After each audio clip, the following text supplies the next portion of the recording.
state itself. By that I mean currently I have been informed by the director of DGS, the prior director, that they don't have the authority without this bill to look at other options. And there are other options that we're aware of, but this would open that window for them. So having said that, thank you. Thank you. Any other witnesses in support? As Mr. Hersey said, Alan LaFosse on behalf of Board Chair Betty Yee, available for questions. Thank you. My name is Bobby Smith. I am an employee at the Board of Equalization, and I am also a union steward for Local 1000 SEIU, which represents the rank and file employees here. I was going through my notes in preparation for this committee hearing and noticed that this was first discussed back in March of 2009, that DGS and BOE had to get together and discuss finding something to do with this building and getting all the employees out. Here we are almost a year later, and we're finally getting legislation in place so that DGS can do something with this building. In the meantime, the employees have had to deal with the mold issues and the health issues related to that. The elevators, which are scary on some days, and earlier it was mentioned that the falling windows had been remediated, but they are continuing to leak, even though we spent $15 million working on those windows. This building really is a hazard to the employees' health. There are a number of employees in the audience come and support. I'd like them to stand up now, those BOE employees. Thank you. I really want your support on this bill so that we can move forward to get the employees out and get disposition of this building. Thank you. Thank you. Any other witnesses in support? I'm Alan Davenport. I'm here on behalf of the Vice Chair, Jerome Horton. He's also chair of the Legislative Committee. He wanted to assure you that all 5 members of the board are supporting this proposal, and that we try to take into account the health and welfare of the employees and the economic welfare of the state in this proposal. Thank you. Any other witnesses in support? Any witnesses in opposition? Mr. Jones, you have bipartisan support on both sides. The bill's been moved. Mr. Nilo has a question. Yes. I spoke too soon. Just, Madam Chair, I do not want to disappoint. Okay, good. You're going to give a speech in support, right, Roger? Well, I support the bill, but I'm concerned about issues that aren't even being addressed. Now, I didn't hear the presentation because I just got here, but based upon the staff reports and the bills themselves, we have a building that is about 15 years old, not that old. The problems with which we're dealing surfaced, frankly, when the building was virtually brand new. There is clearly a case for faulty materials, workmanship, construction, whatever, from the get-go. And I don't see anywhere in here where we're talking about going back to the developer and or the builder for assistance on what is a horrendous problem. It's not even being mentioned unless I missed something in the testimony. Well, that's a great question, and of course it is, Mr. as you know, well, I'm willing to concede that one's a good question. But you know, as you know, being the astute and experienced legislator that you are, DGS has the authority because they were the ones that entered into the contract on behalf of the state to procure the building to do precisely what you talked about. And so I think those are good questions to direct to DGS, and I would be happy to join with you in directing them. What the bill is focused on, though, is the immediate problem of the state's ability to carry out its mission and BOE's ability to carry out its mission, the disruptions that the building is causing to that mission, the cost to the taxpayers of continuing to dig this hole deeper and deeper, and the need to get these employees to a safer place. But DGS is in the audience, and if you'd like to direct that question to them, that's really the call of the chair, of course. And I realize it doesn't affect the question directly before us in terms of supporting or not supporting the bill, but it most definitely has an impact on taxpayer costs and the like. So yes, I'd very much like to hear what DGS would have to say about that. I apologize for digressing the meeting a bit, but I think this I'm is the used only to it. chance to address it publicly. So I'd like to hear what DGS would have to say. Okay, we also have a question from Assembly Member or Speaker-elect Perez. I just want to make sure that I'm understanding. I've got to step out for a minute. So, Mr. Nilo, you're suggesting that we engage plaintiff counsel to get involved in complex construction litigation? I'm not suggesting anything. I'm wondering why the issue isn't being raised. Okay, thank you. Hi, Good morning, are you here Chair. from DGS? Yes, Melanie Welcome. Farron, Department of General Services, Legislative Coordinator. We also have a couple other staff in the audience and here up front. Bob Courtnier, Assistant Deputy Director of Real Estate Services for Department of General Services. And we're here to answer any technical questions. DGS has no position on this bill. Well, you heard the question that I asked. I mean, it just appears to me that we're obviously talking about some defects in the building from the beginning, which normally would involve liability on the part of whoever built and/or developed the building in the first place. So why aren't we addressing any of that? As you're aware, DGS did not contract to have that building built. That was built through PERS and with PERS funds. It would be incumbent upon PERS to pursue those liability issues. We merely bought a used building from PERS. I understand that. Why hasn't DGS gone back to PERS and say, hey, you sold us a bill of goods, fix it? What am I misunderstanding? There, and I don't know what the total history is there because we can't find any records on why that liability was released, but apparently... Hold on. Liability released? Yes. Could you elaborate Not on by that? DGS. What do you mean by liability? And you'd have to go back to PERS and ask them because we don't know.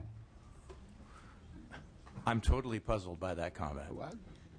CalPERS and the contractor were the ones who had the agreement. PERS released the contractor from that agreement. That's our problem, is that DGS is not involved in that spectrum. That's why CalPERS would have to be involved with that. Well, then why wouldn't DGS go after PERS? I mean, what do you care whether PERS released the builder? I mean, you're holding on to a building that is a anchor to the taxpayers of the state of California. I don't care whether PERS released them or not. I mean, I realize we've got problems with PERS unfunded liability, but PERS is, in this case, they're the developer. So let's forget about the personality. They're the developer of the building. It seems to me they have a liability for what is underlying liability relative to the construction of the building. Now, if they release the builder from any liability that they might otherwise have for the quality of construction, I'm incredulous at that. But that doesn't release them from liability as the developer of the building. So where am I missing something here? Again, previous administrations made that decision. That's not something that I or the present director... I'm not blaming you personally. You're representing DGS. But we have been told by legal that we have no recourse on that building. And if you want to pursue that, then we will bring somebody in from legal to answer that question. Is anybody else here as incredulous about this as I am? Well, I think Mr. Ruskin wants to contribute to this conversation. Is it related to this point, Mr. Ruskin? Yes. So, yeah, I am. Certainly, this bears further discussion because it does seem astonishing at first glance. Because I'm not an attorney, but I understood that when a building is leased, it has to be, in terms of a residence, habitable, in terms of a commercial establishment, usable. The number and type of problems that are being described are certainly not minor. They make the building unusable. And so I don't understand at first glance at this problem why DGS did not demand either engage in a lawsuit or demand that the lease be revoked. It just does. It is hard to understand. Yeah, this is stunning. I don't want to hold up this bill for this, but I had a sense that there were some issues like this in the background when I had some discussions with various people about what's going on.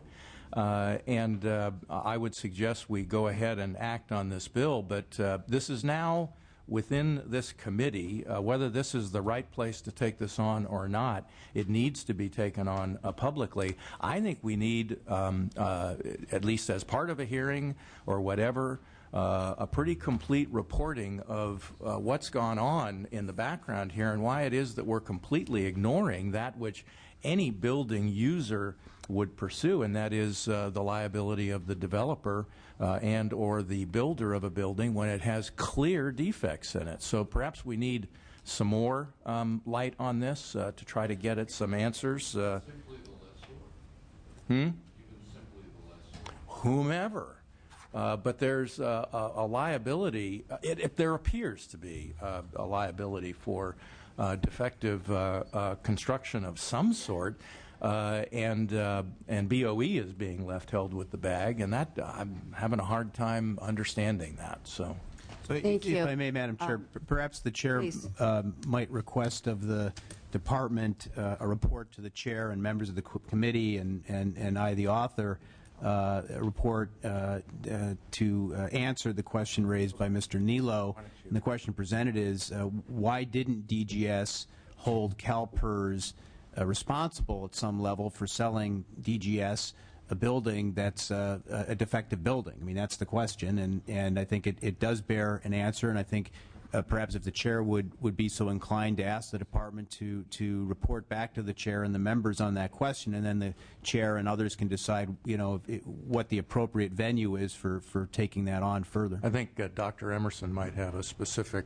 recommendation on the follow-up. Yeah, I think this is something that we should have the Accountability and Administrative Review Committee look at under Hector Delatorre's chairmanship, and I will recommend that they do that. I'm actually going to, let me do this. Mr. Jones, I appreciate your summary of how we could move forward here. I would be interested in some sort of a follow-up with the Department of General Services on Mr. Nilo's question, given we have jurisdiction over DGS, Mr. Emerson. And I think the legislation that you're presenting today only authorizes DGS to investigate this building and figure out a way to move forward. So I think the bill that we have before us is fine. We have a motion and a second. I'd like to get this bill out today, and let's do some follow-up with the DGS representative. So thank you, Mr. Nilo, for bringing some light into that important issue. And I think you've already closed. Secretary, please call the roll. Motion is due pass to appropriation. Hayashi? Aye. Hayashi, aye. Emerson? Aye. Emerson, aye. Conway? Aye. Conway, aye. Ng? Hernandez? Aye. Hernandez, aye. Hill? Nava? Nilo? Aye. Nilo, aye. John Perez? Ruskin? Aye. Ruskin, aye. Smythe? Aye. Smythe, aye. 7-0, your measure's out. Thank you, Madam Chair. Thank you, members. Thank you. Mr. Solorio, welcome. We are going to hear file item number 15, AB 1590. See, you brought some friends with you. Welcome, Mr. Tran. Lots of friends from Orange County. Ms. Harkey.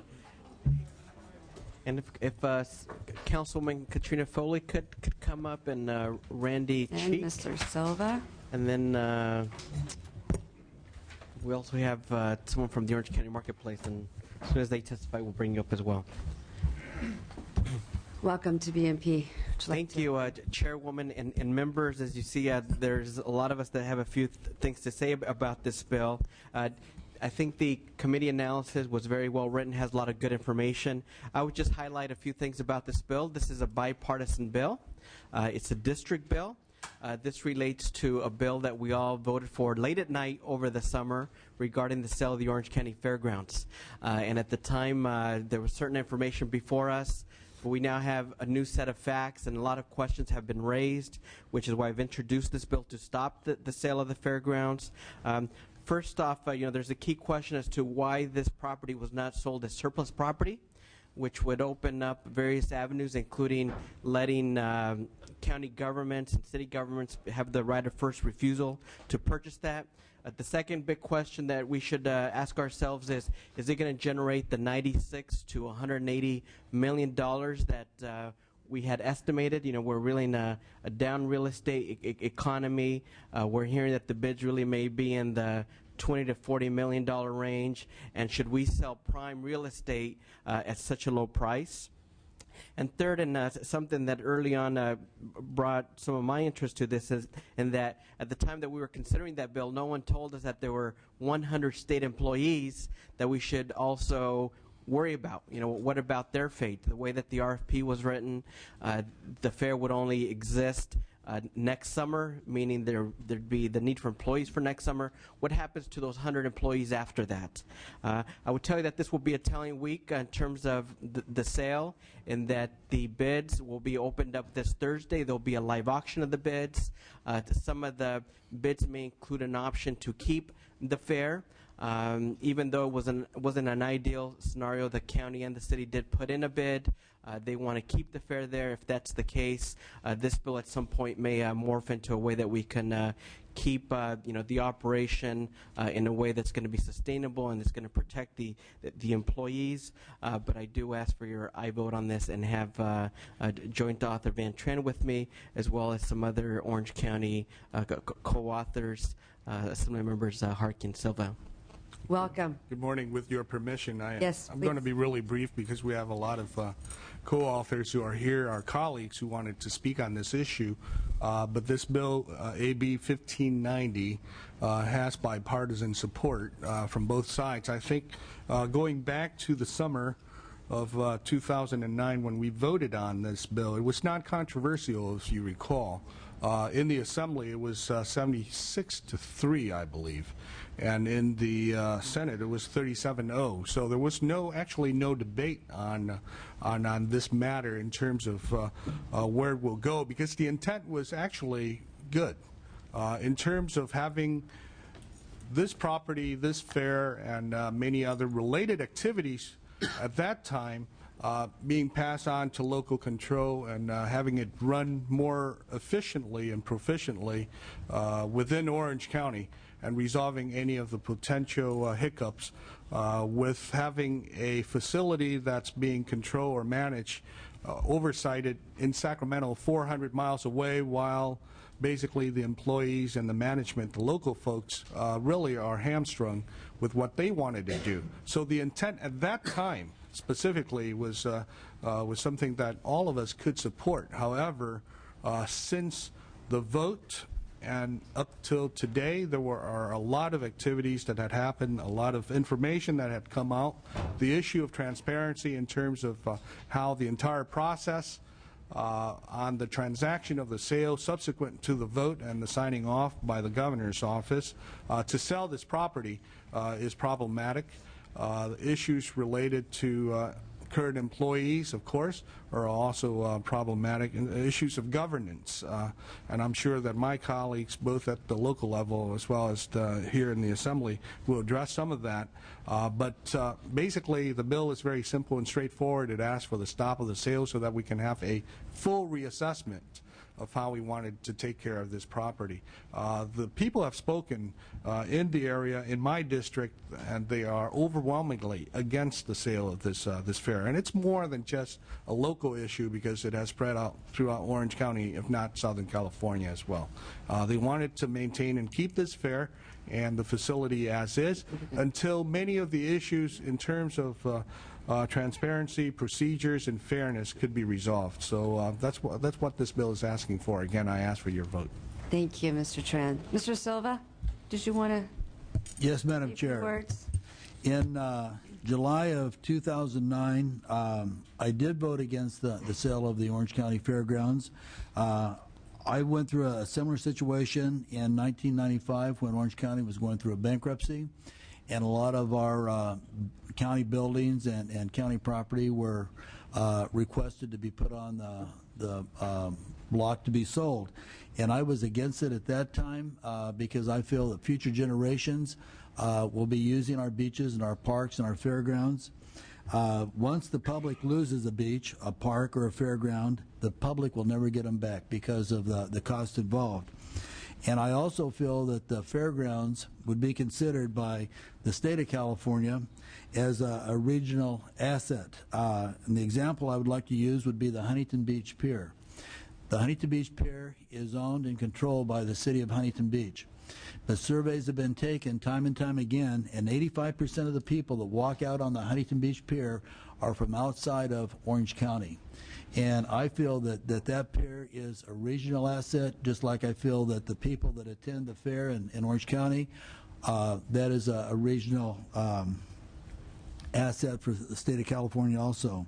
The sale would result in one-time money, but I think more important, we have an obligation to the future generations of California, and I think that the Orange County Fairgrounds, it would be a travesty to sell that.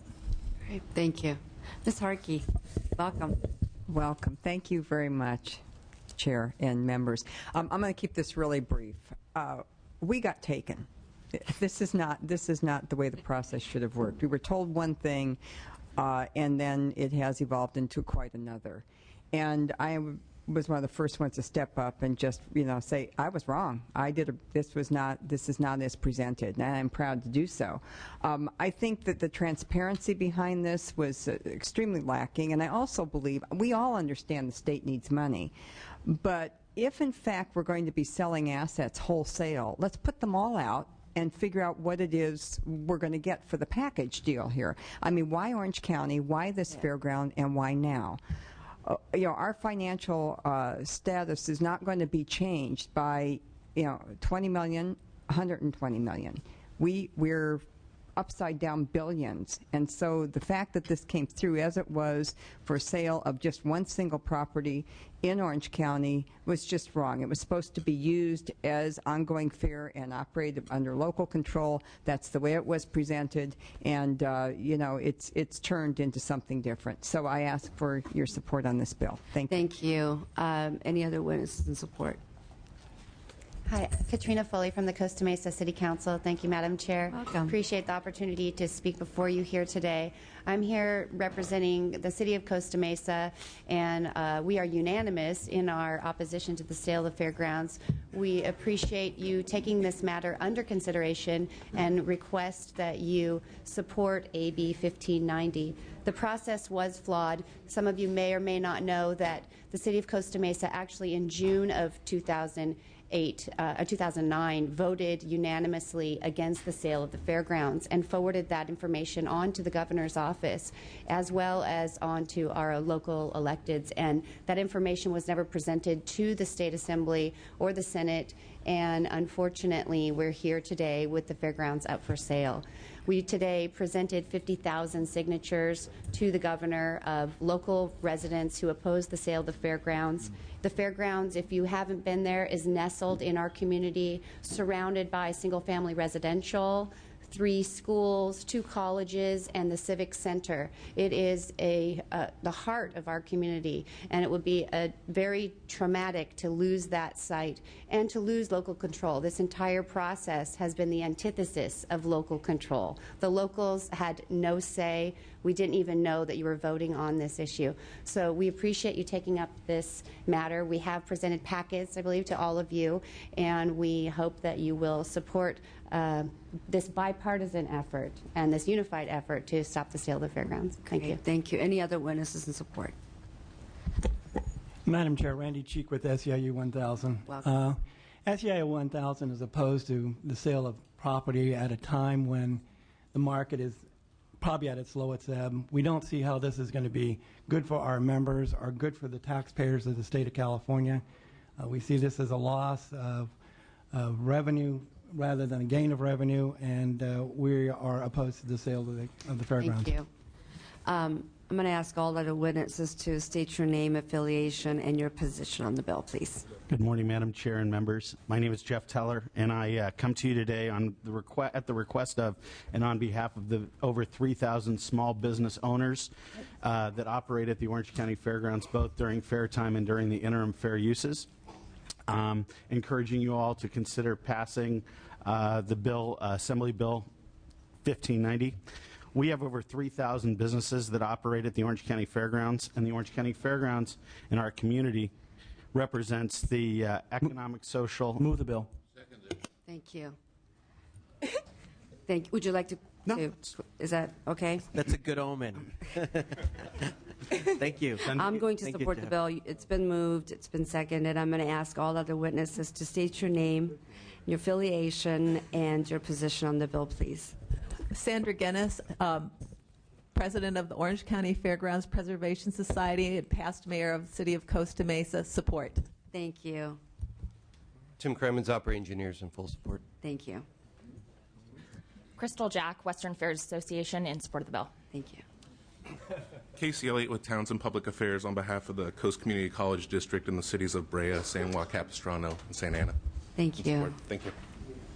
Holly Firmini on behalf of the Orange County Board of Supervisors in support. Hugh Bauer on behalf of the cities of Lake Forest and Newport Beach, also in support. And Patrick Heading on behalf of the California State Council of Laborers in support. Thank you. Any other witnesses in support? Witnesses in opposition? What's that?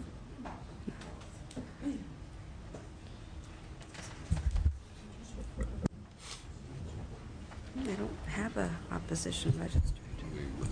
Oh. Laura Zuniga with State and Consumer Services Agency in opposition. I apologize for our late opposition. We sent our letter yesterday.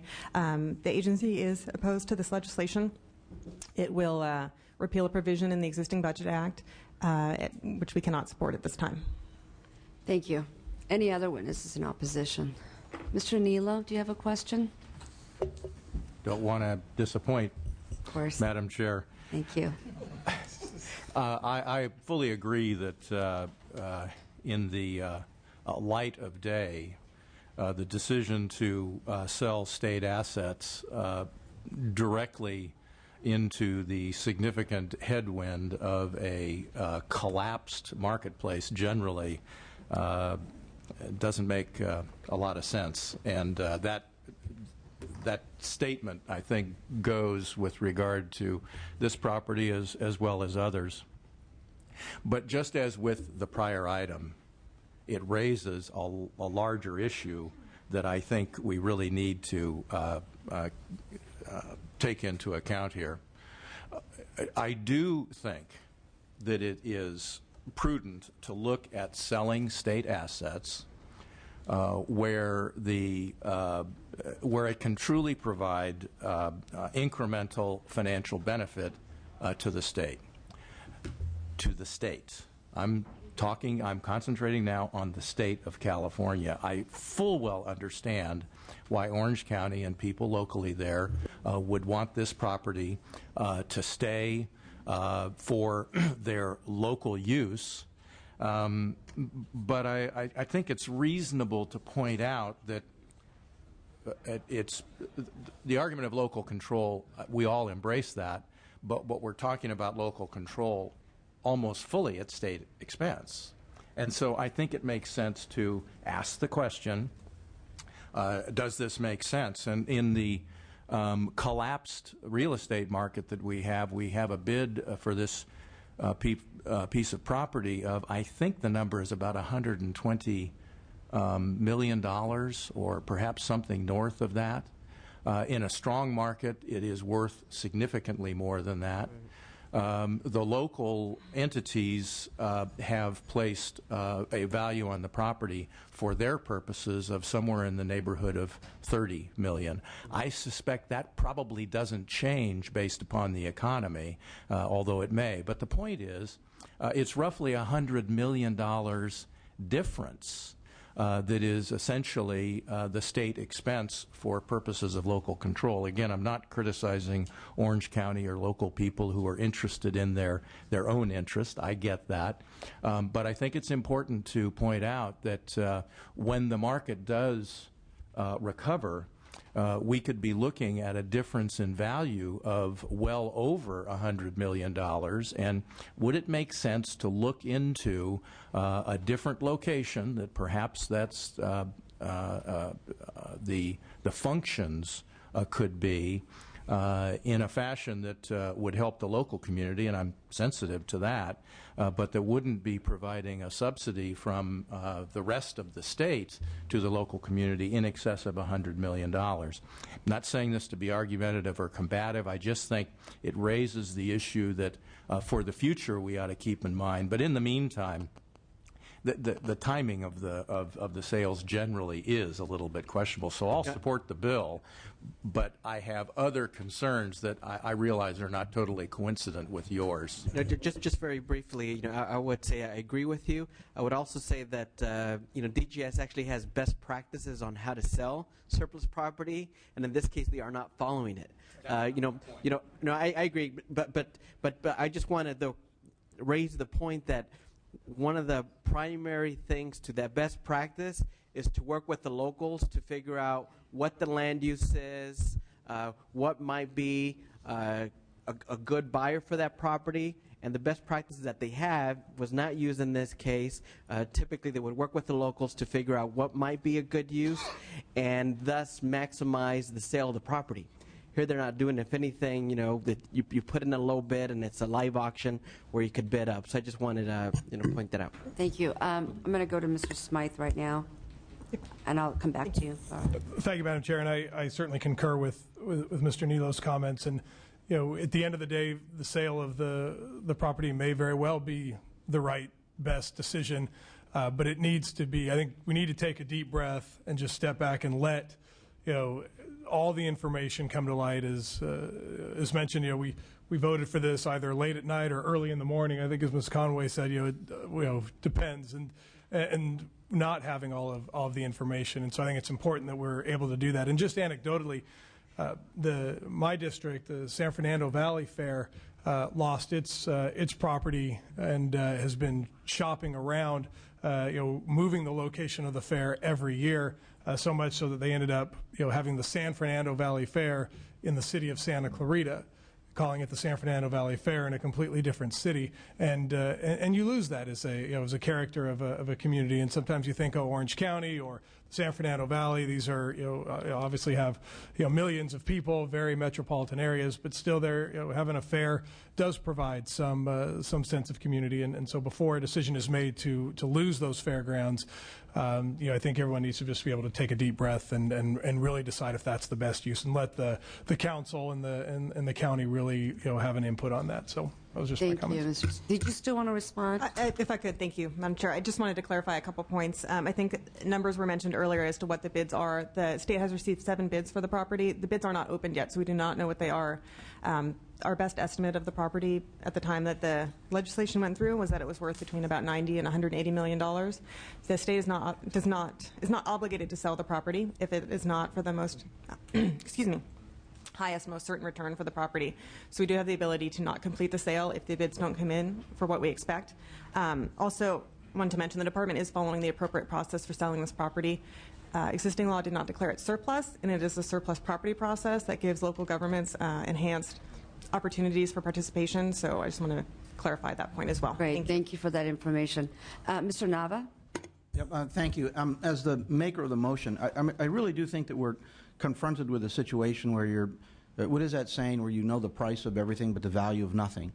And Mr. Smythe's comments about the impacts that they've had on his communities, where you have divorced yourself from a long tradition and a connection to agriculture. Let's not forget what the purpose of these fairs were. They were indeed to assist people in the agricultural communities and the surrounding communities of the significance of agriculture, the role that it plays in our lives, and the simple fact that in these days it's an over $30 billion a year industry with tens of thousands of jobs associated with it. And as we continue to move away from any relationship to the real world with farming, and that you really have to plant seeds and corn grows and you harvest it, we need to support the fairs more and the educational benefits that it provides for our children and for our neighborhoods and for our communities. There isn't anything quite as delightful as going to some of these fairs and seeing the pie contest. That may seem frivolous to many, but it is in fact a connection of people back to agriculture, their communities, and that which tethers them together. And there are plenty of budget ideas that are ill-conceived. This is one of them. When you would sell this kind of property in a down market. And then I am particularly concerned when I read page 2 of the analysis that talks about the Orange County Council raised concerns to the Attorney General about OCF sale. Council was concerned that the Orange County Fair Board had illegally formed the Orange County Fair and Event Center Foundation, and that the board used public funds to contract with a firm to lobby the governor's office regarding the terms and conditions of the OCF sale, and the district attorney in the area is involved. It isn't just about the sale, it's about what you do to complete the sale, and whether or not you have, through the process that it looks like is going on in Orange County, really brought about a deep sense of disappointment in people who live in those communities. That the sale is being done in such a way that may be illegal, and it closes the doors, and it isn't transparent, and you have people sitting on 2 boards that are making decisions that benefit themselves. I've met with people in Orange County to talk about this issue, and they feel very, very strongly about it. They feel strongly because of what it means. That sounds like my closing statement. About what it means to the cities that are in that area. Thank you, Assemblymember. What it means to working families, at least 100 of them, that are going to lose their jobs. What, like 12.1 unemployment isn't enough? You want to add some more to that?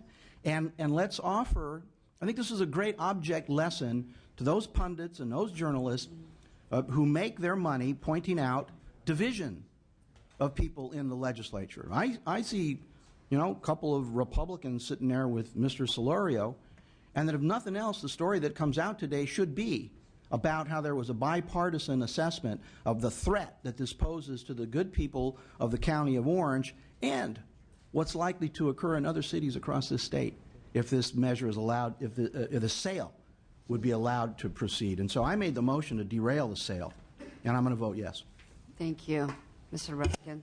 Yeah, I'll vote yes, of course, for the bill. I wanted to suggest that if, following Mr. Nilo's comments, if this is brought up again in the future for financial needs once the markets recover, looking at this as a regional asset, you all might want to consider forming a JPA.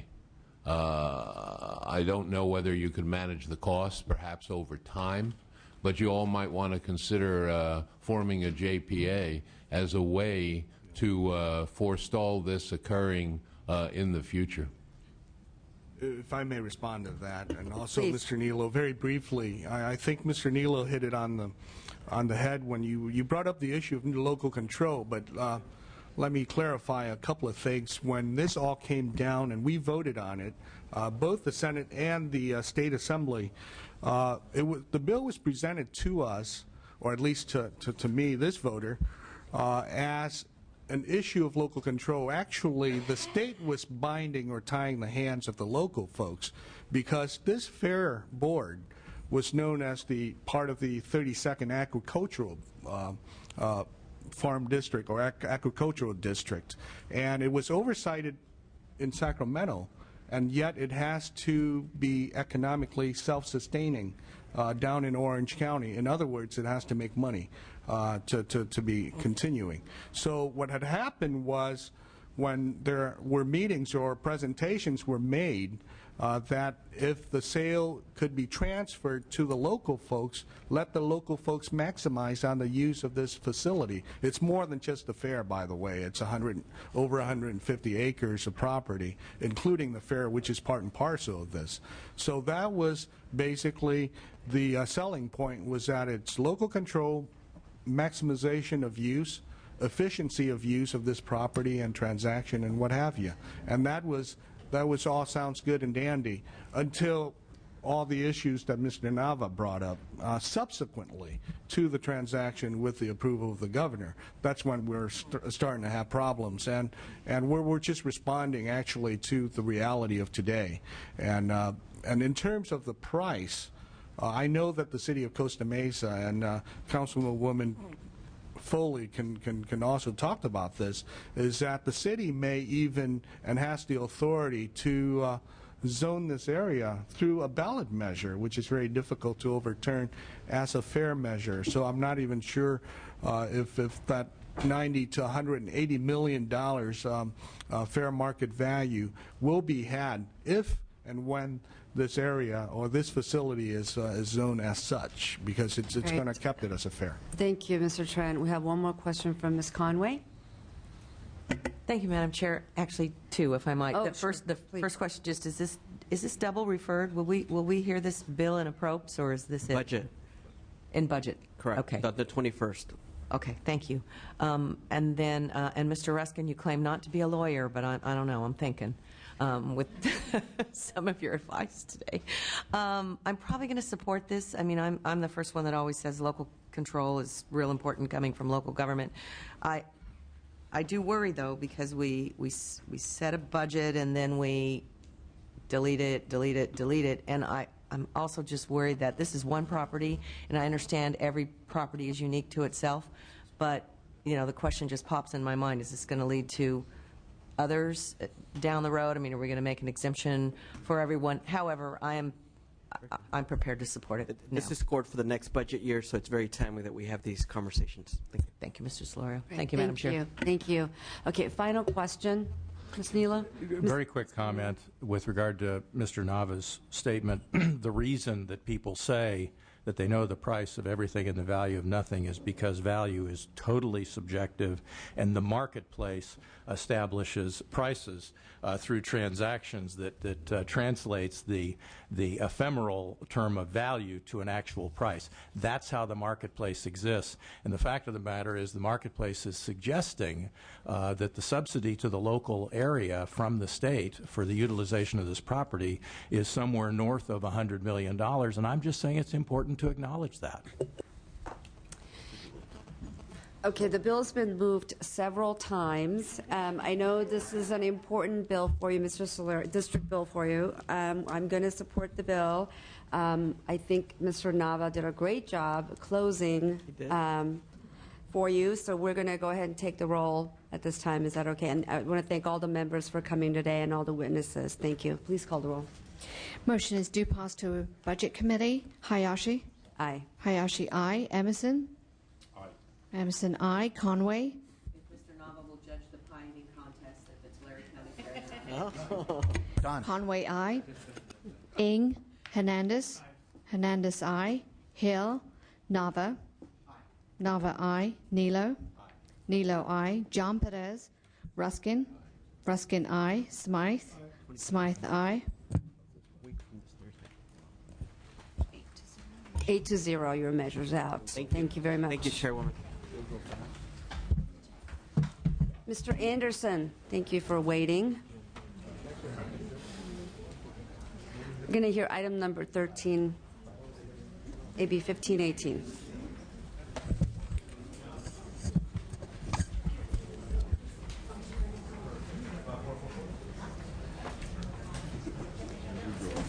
Yes. Although I believe he's amending this bill.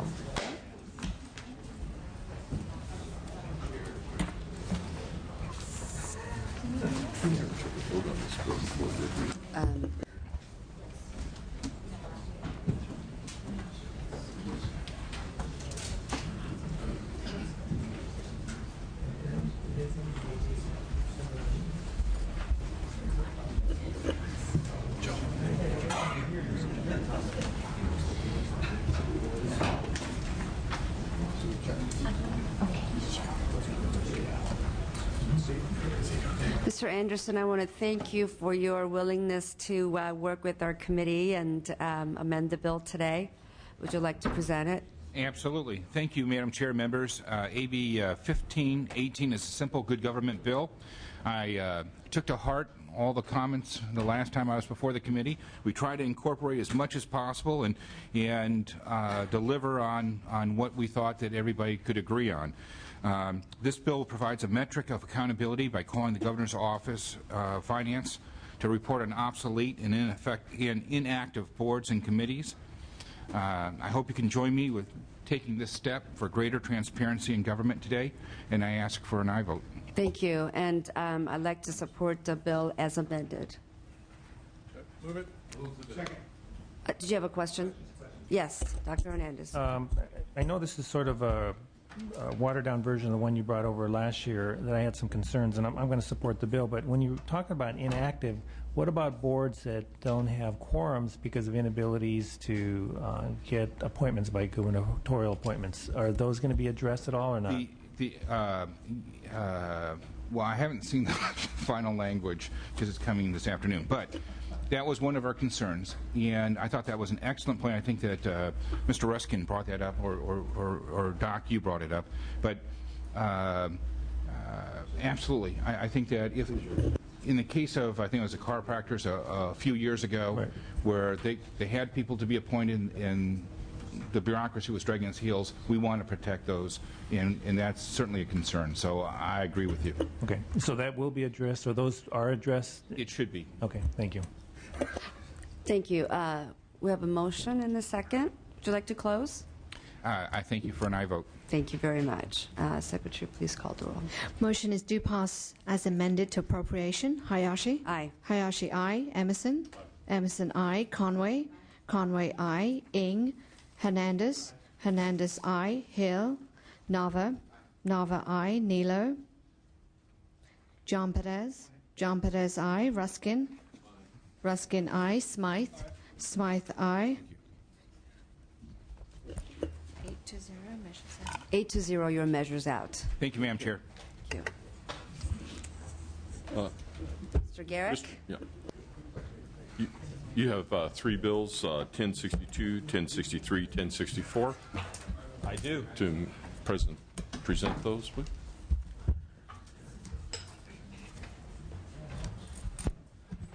Get back here, Thank you for the encouragement there, Assembly Member.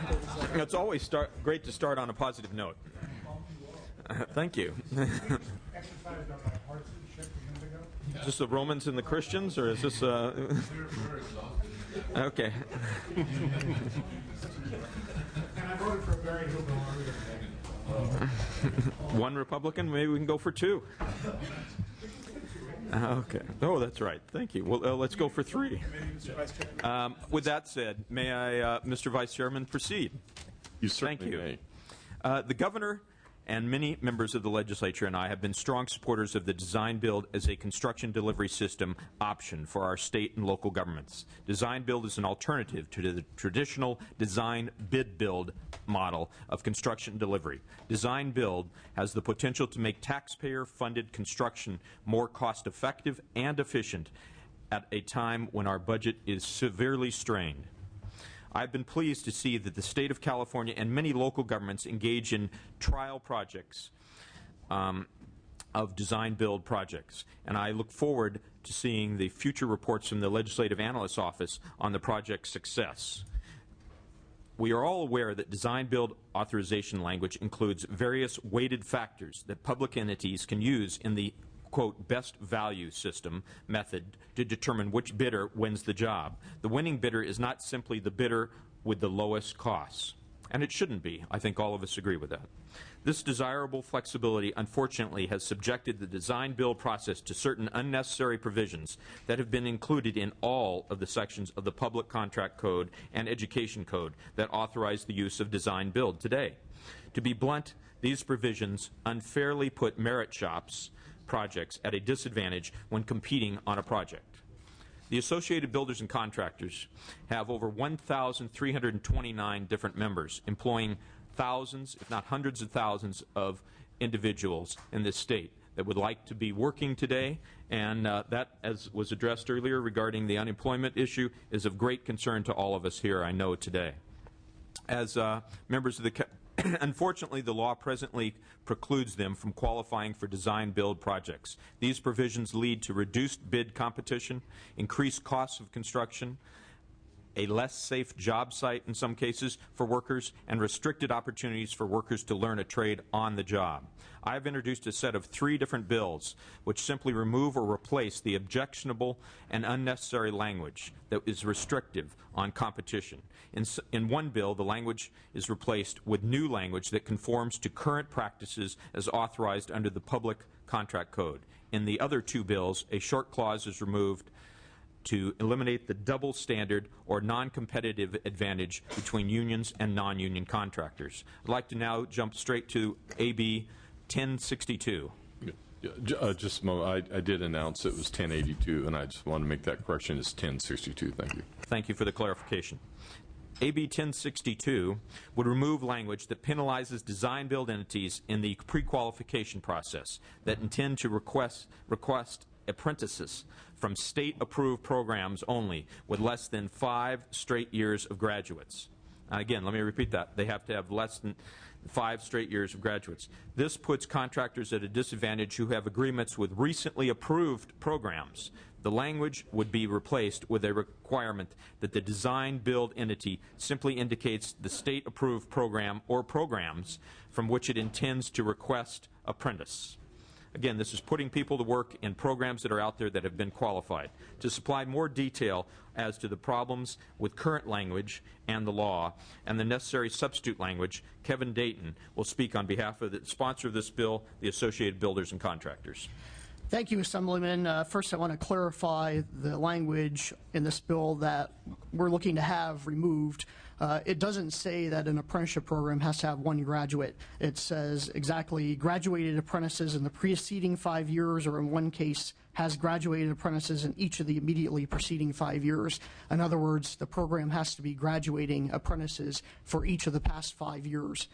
And our concern about this is contractors who want to be design-build entities who are going to request apprentices from programs that have been recently approved. For example, if an electrical program is approved, it takes 5 years for somebody to get through the electrical apprenticeship program, and then you'd have your first year of graduates, and then on top of that, you'd need an additional 4 years to get your 5 straight years of apprenticeship graduates. Basically, a design-build entity who applies for a contract is penalized if they use an electrical apprenticeship program that's been approved by the state for less than 9 years. And we think this should be substituted with simple language that's right now included in the Department of Industrial Relations Model Pre-Qualification Questionnaire, something that was approved by the legislature back in 1999, that simply says the design-build entity needs to indicate what apprenticeship program it's going to request its apprentices from.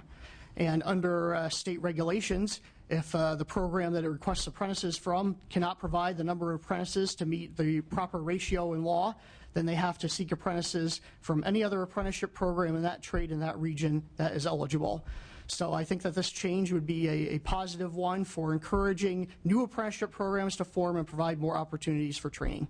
These, again, I wanted to clarify that these are state-approved programs. So they have been approved by the state. They just don't have the 9-year track record, thereby putting them at a natural disadvantage straight out of the gate. Witnesses in support? Hello. My name is Adrian Pimentel. I'm a representative of the VDV program for WICA. I'm currently a 1-year or first-year VDV apprentice. The law pretty much states that we have to have a continuous, or 5 graduates for continuous years. I feel that I'm living proof of that. I was actually previously a teacher for the San Diego School District. And once I lost my job, I had to jump into another trade, and I actually jumped into low voltage. I feel that me personally, that I can currently perform the job tasks that are required, and I am only 3.5 weeks into my actual apprenticeship. Even though we've graduated at least 1 apprentice every year since, we still don't have 5 years of graduates and won't until 2011. WICA has some of the best training in California, and it has years of graduates in the commercial and residential program, and has been audited by the state and federal labor departments and the Veterans Affairs. But this law says I am not qualified. How is that fair? What this bill is about is that the opponents don't like competition from anyone, and they put us put this into the law to keep programs like WICA from competing, and that's not fair to anyone, including myself. I'm here in support, asking you to vote yes on AB 1062. Thank you. All other witnesses, if you could state your name and the organization that you're representing in your position, please. My name's John McGarva. I'm the president and majority owner of an open shop construction company that's been in business since 1959, over 50 years now. We've done hundreds of millions of dollars worth of public works projects as a merit shop contractor, with virtually none of that labor having come through the apprenticeship programs that are required by the existing legislation that by which this bill would remove that language. And I want to speak just for a minute to echo what this young man has said, is that all of the construction labor in California, and perhaps this is not news to you people, but 80% of the construction labor in this state would be precluded from working on most of these projects with the existing language the way it is. 80% of the labor would not qualify if this language stays in these bills. So, I represent a company that's done this successfully. Almost all of our work, if not, the huge majority, over 90% of our work has all been prevailing wage. Even though we're open shop contractors, we build water and wastewater treatment plants all up and down the state. We have, as I said, hundreds of millions of dollars of projects that have been successfully completed on time, on budget, with labor outside this constraint, and have a great reputation with our municipal owners. So I want to reiterate, this language simply restricts competition for all of those of us who can perform these projects and do them on time, on budget, and without the discriminatory language that the current bills have in place. And this bill simply removes that discrimination from the current legislation. So I am here in support and asking that you vote aye on it. Thank you for your testimony. I'm going to ask all other witnesses to be very brief and state your name and your affiliation and your position, please. My name is Debbie Allen. I'm the CFO and part owner of W.E. Lyons Construction out of Walnut Creek. We've been doing design build work for many years. I am in favor of AB 1062, and I hope that you'll vote aye to level the playing field and take some of the unfairness out of the current legislation. Any other witnesses in support? Witnesses in opposition?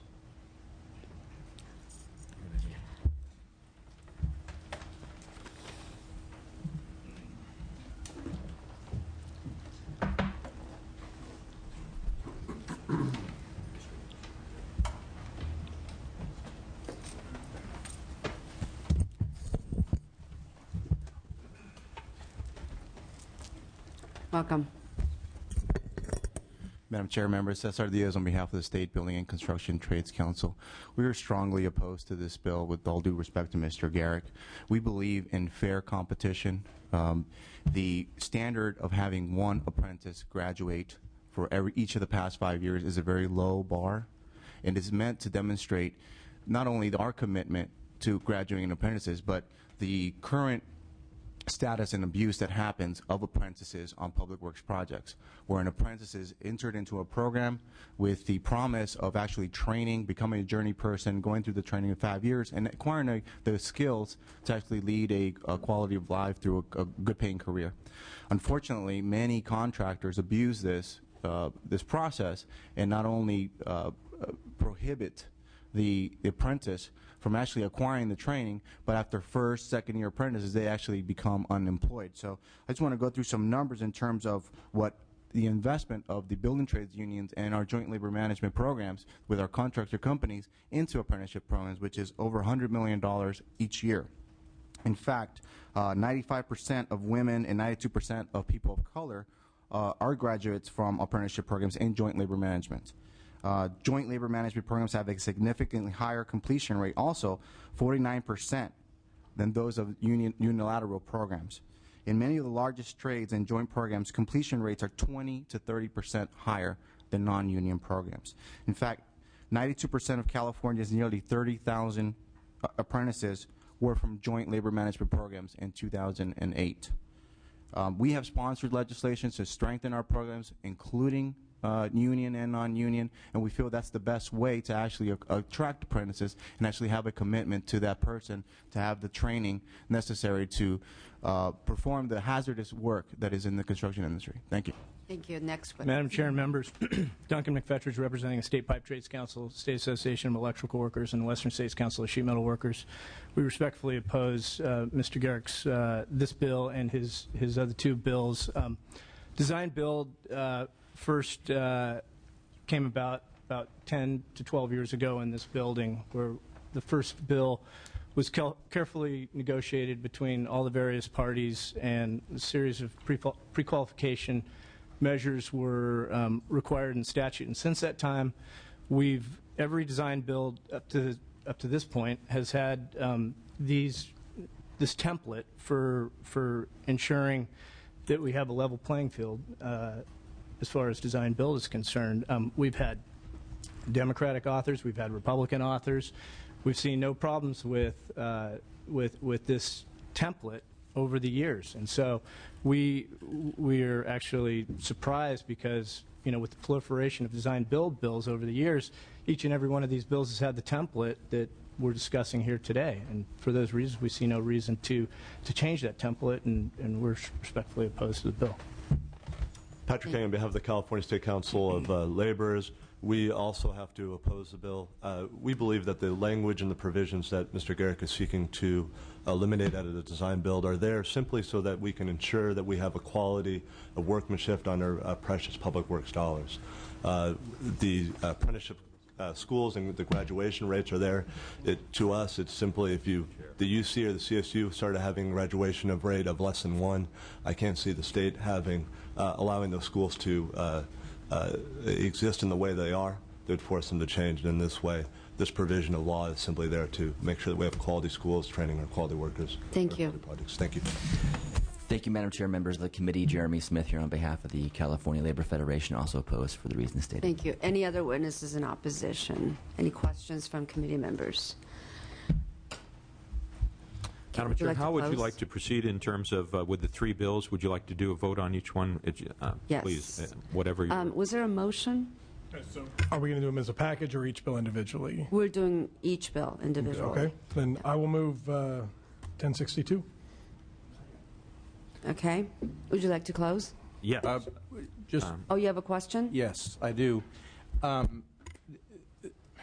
I've worked a lot with the trade unions in particular about with regard to things that we deal with here in this institution, but I've also had lots of discussions with them relative to where I think that we have rules in the state that don't necessarily provide a level playing field. And we agree to disagree on a lot of those things, which is fine. That's part of what happens around here.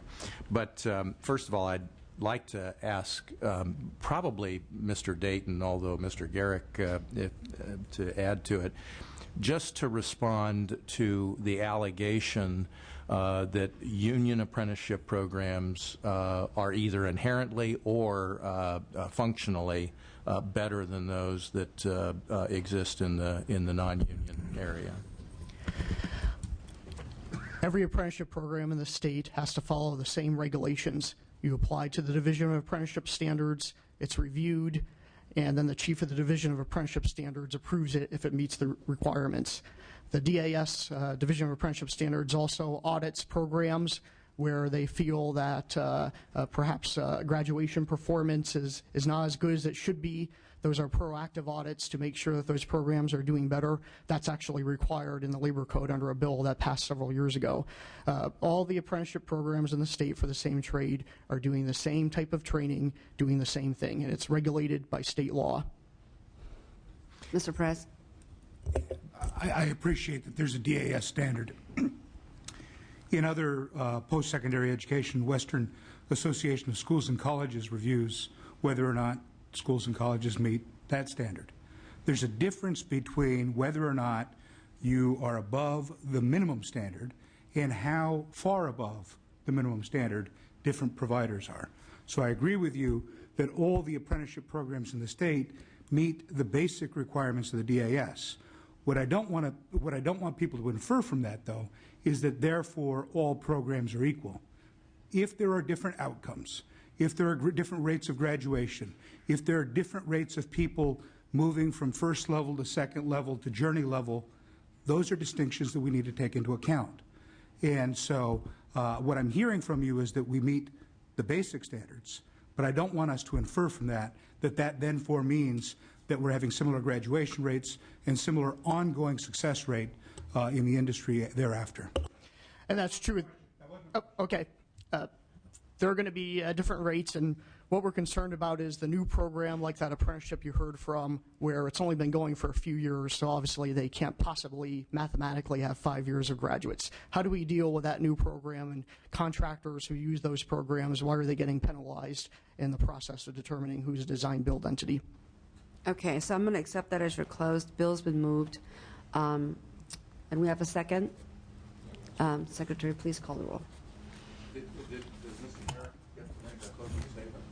I think she wanted to accept Kevin's statement. I would like to say that I have great high regard for the union programs, but I think that we have presently here, as identified, an unlevel playing field and somewhat of a monopoly granted to those programs because of their great history that they've had in performing, and that there are other alternatives out there in the merit shops and those programs associated with them, and because of this unrealistic time frame that has been set up and other provisions that we'll be addressing in the later bills, that there is a competitive advantage for the union schools, and I would like your reconsideration or your consideration when I ask for an aye vote on this to try and help remove the monopoly and improve the level playing field. Thank you. Thank you. Once again, please call the roll. Motion is due pass to Labor and Employment Committee. Hayashi? No. Hayashi, no. Emerson? Conway? Ng? Hernandez? Hernandez, no. Hill?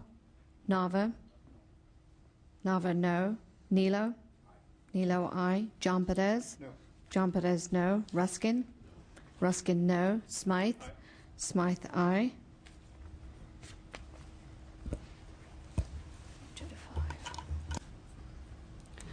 2 to 5, the measures on call. Thank you. We'll hear your next item, file number 8, AB 1063. Please forward. Thank you, Madam Chair. Assembly Bill 1063 would remove language that today would presently allow a contractor with a poor safety record to be acceptable if it is part of an alternative dispute resolution program that by law is restricted to contractors in a collective bargaining agreement or project labor agreement. I believe that all design-build entities should have a good and very commendable safety record, and the nexus between the two should not be restrictive or create the monopoly that presently exists for certain programs with these other caveats that are added on to their as allowing them to compete. To explain this and some of the details in the language that we've submitted, again, I'd like to turn to Kevin Dayton, please. Thank you. Well, we have no problem with the idea of an acceptable safety record being an experience modification rate in a 3-year period being an average of 1.0 or less, and the average total recordable injury illness rate being not exceeding the applicable standards for that particular trade.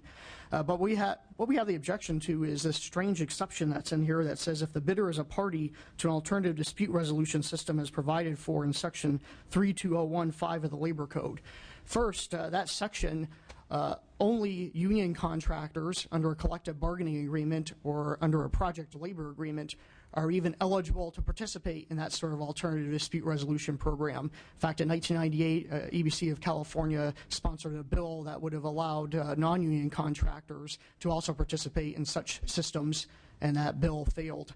So we don't even have the opportunity to participate in that exception, but the exception is unnecessary anyway. Basically what you're saying here is that a company could have a horrendous safety record, and if they happen to be an alternative dispute resolution limited to union contractors, it doesn't matter, they're okay, they have an acceptable safety record. If you look at the alternative dispute resolution procedure that's outlined in the Labor Code, you'll see that a safety isn't even a required component of an alternative dispute resolution program. 3201.5A says any of the following. and then lists 6 different things that you could use for an alternative dispute resolution program. Number 4 is Joint Labor Management Safety Committee, but it's not a requirement that that should be in there. For the section where it refers to the insurance code, it just says that they have to develop some sort of plan to have a safety committee. So the truth is, you can have an alternative dispute resolution program and have nothing to do with safety whatsoever. We don't see any legitimate reason why there should be an exception to have a company with a bad safety record be deemed as having an acceptable safety record. That's why we would like to see this bill. Thank you. Any other witnesses in support? Hi, I'm Debbie Allen again. And again, we are a design build firm. I don't understand if I have an EMR safety record over a certain standard, I am weighted heavily against being able to bid on the project, and yet if the same union company or a comparable union company comes in with the same EMR and incident rate, they get to bid. It's not fair. It's an unfair competitive disadvantage to people who are not signatory to union contracts. All 3 of these bills that we're discussing, 1062 through 1064, were placed in the design build legislation to basically slant the scales toward union companies getting the work. That's all. Thanks. Thank you. Next witness. Madam Chairman, members, my name is James Fitzgerald. I'm a co-owner of a construction company here in Sacramento, Market One Builders. I believe in safety as a culture within all organizations, union or non-union. It's probably the most important thing we can do as a business owner is to make sure our workers are going home safe every night to their families. You hear about this experience modifier rate, which in our industry is basically a scorecard of is safety a culture within your organization or is it not. It is something that you have to proactively plan and develop a safety culture within your organization if you in fact want to prevent injuries on the workplace. I think this is it doesn't level the playing field when it comes to safety.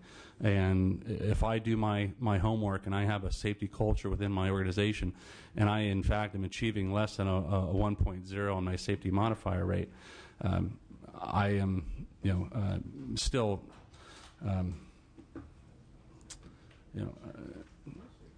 able to basically participate in the design build selection process. If I have a competitor that is not safe and is able to compete on that same legislation or that same design build project, then it's not fair.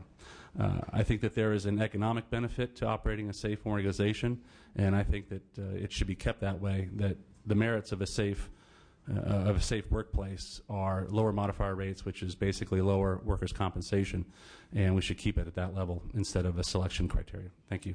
Thank you. Any other witnesses? Madam Chair, Richard Marcus and Western Electrical Contractors. Ultimately, the beneficiaries of this legislation and the other Garrick bills will be the public.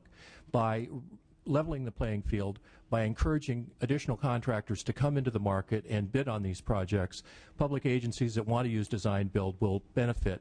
Increased competition generally means lower prices, better access to quality. These bills should be passed. Thank you. Thank you. Any other witnesses in support? And if you could state your name and your organization and your position, please. Madam Chair, my name is Ken Kreischer with Western Water Constructors. I'm speaking in support of this bill. Whether it's safety standard or any standard, public projects should be let and awarded to contractors on a level playing field. No preference to one party or the other, union or not. Thank you. Great, thank you. Witnesses in opposition.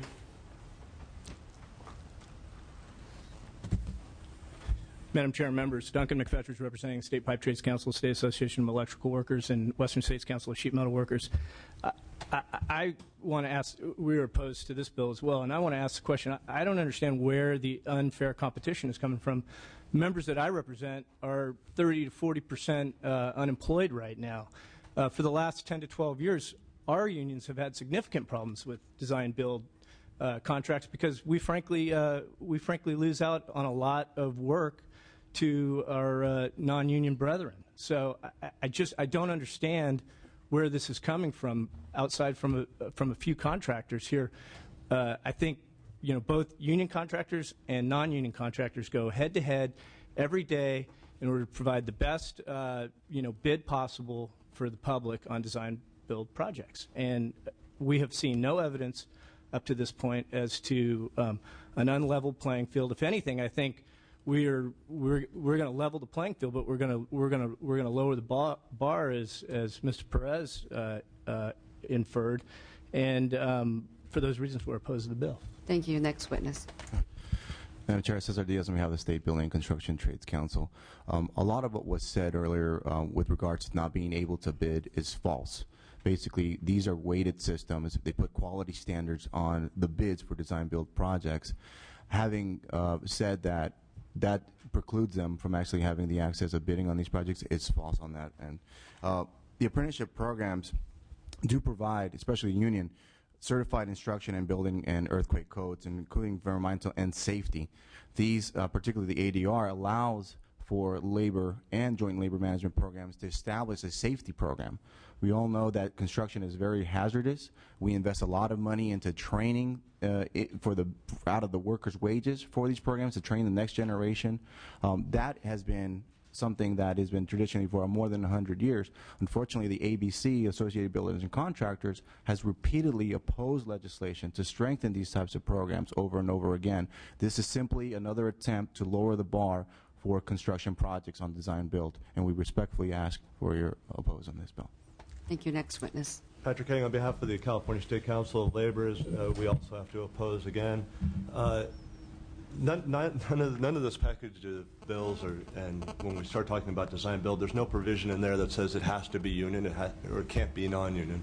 There's simply some provisions. The last one had to do with, this one has to do with safety record. The last one had to do with the way we run our apprenticeship programs and graduation rates. We simply believe that we need to have the best qualified, safest worker out there. When you look at ADR programs, they have a terrific, there's no evidence to say they don't have a great safety record. This simply encourages employees and employers to sit down and work out the workers' comp differences. The workers' comp system has been under a lot of strain lately. ADR programs were something that was asked for by employers to lower the burden on them if they can get their employees and themselves to negotiate. For those reasons, we support or we oppose this legislation. Excuse me. Thank you. Thank you, Madam Chair, members of the committee. Jeremy Smith again on behalf of the California Labor Federation. I just wanted to say one more thing and echo all the comments made before, that health and safety should not be sacrificed at the altar of competition.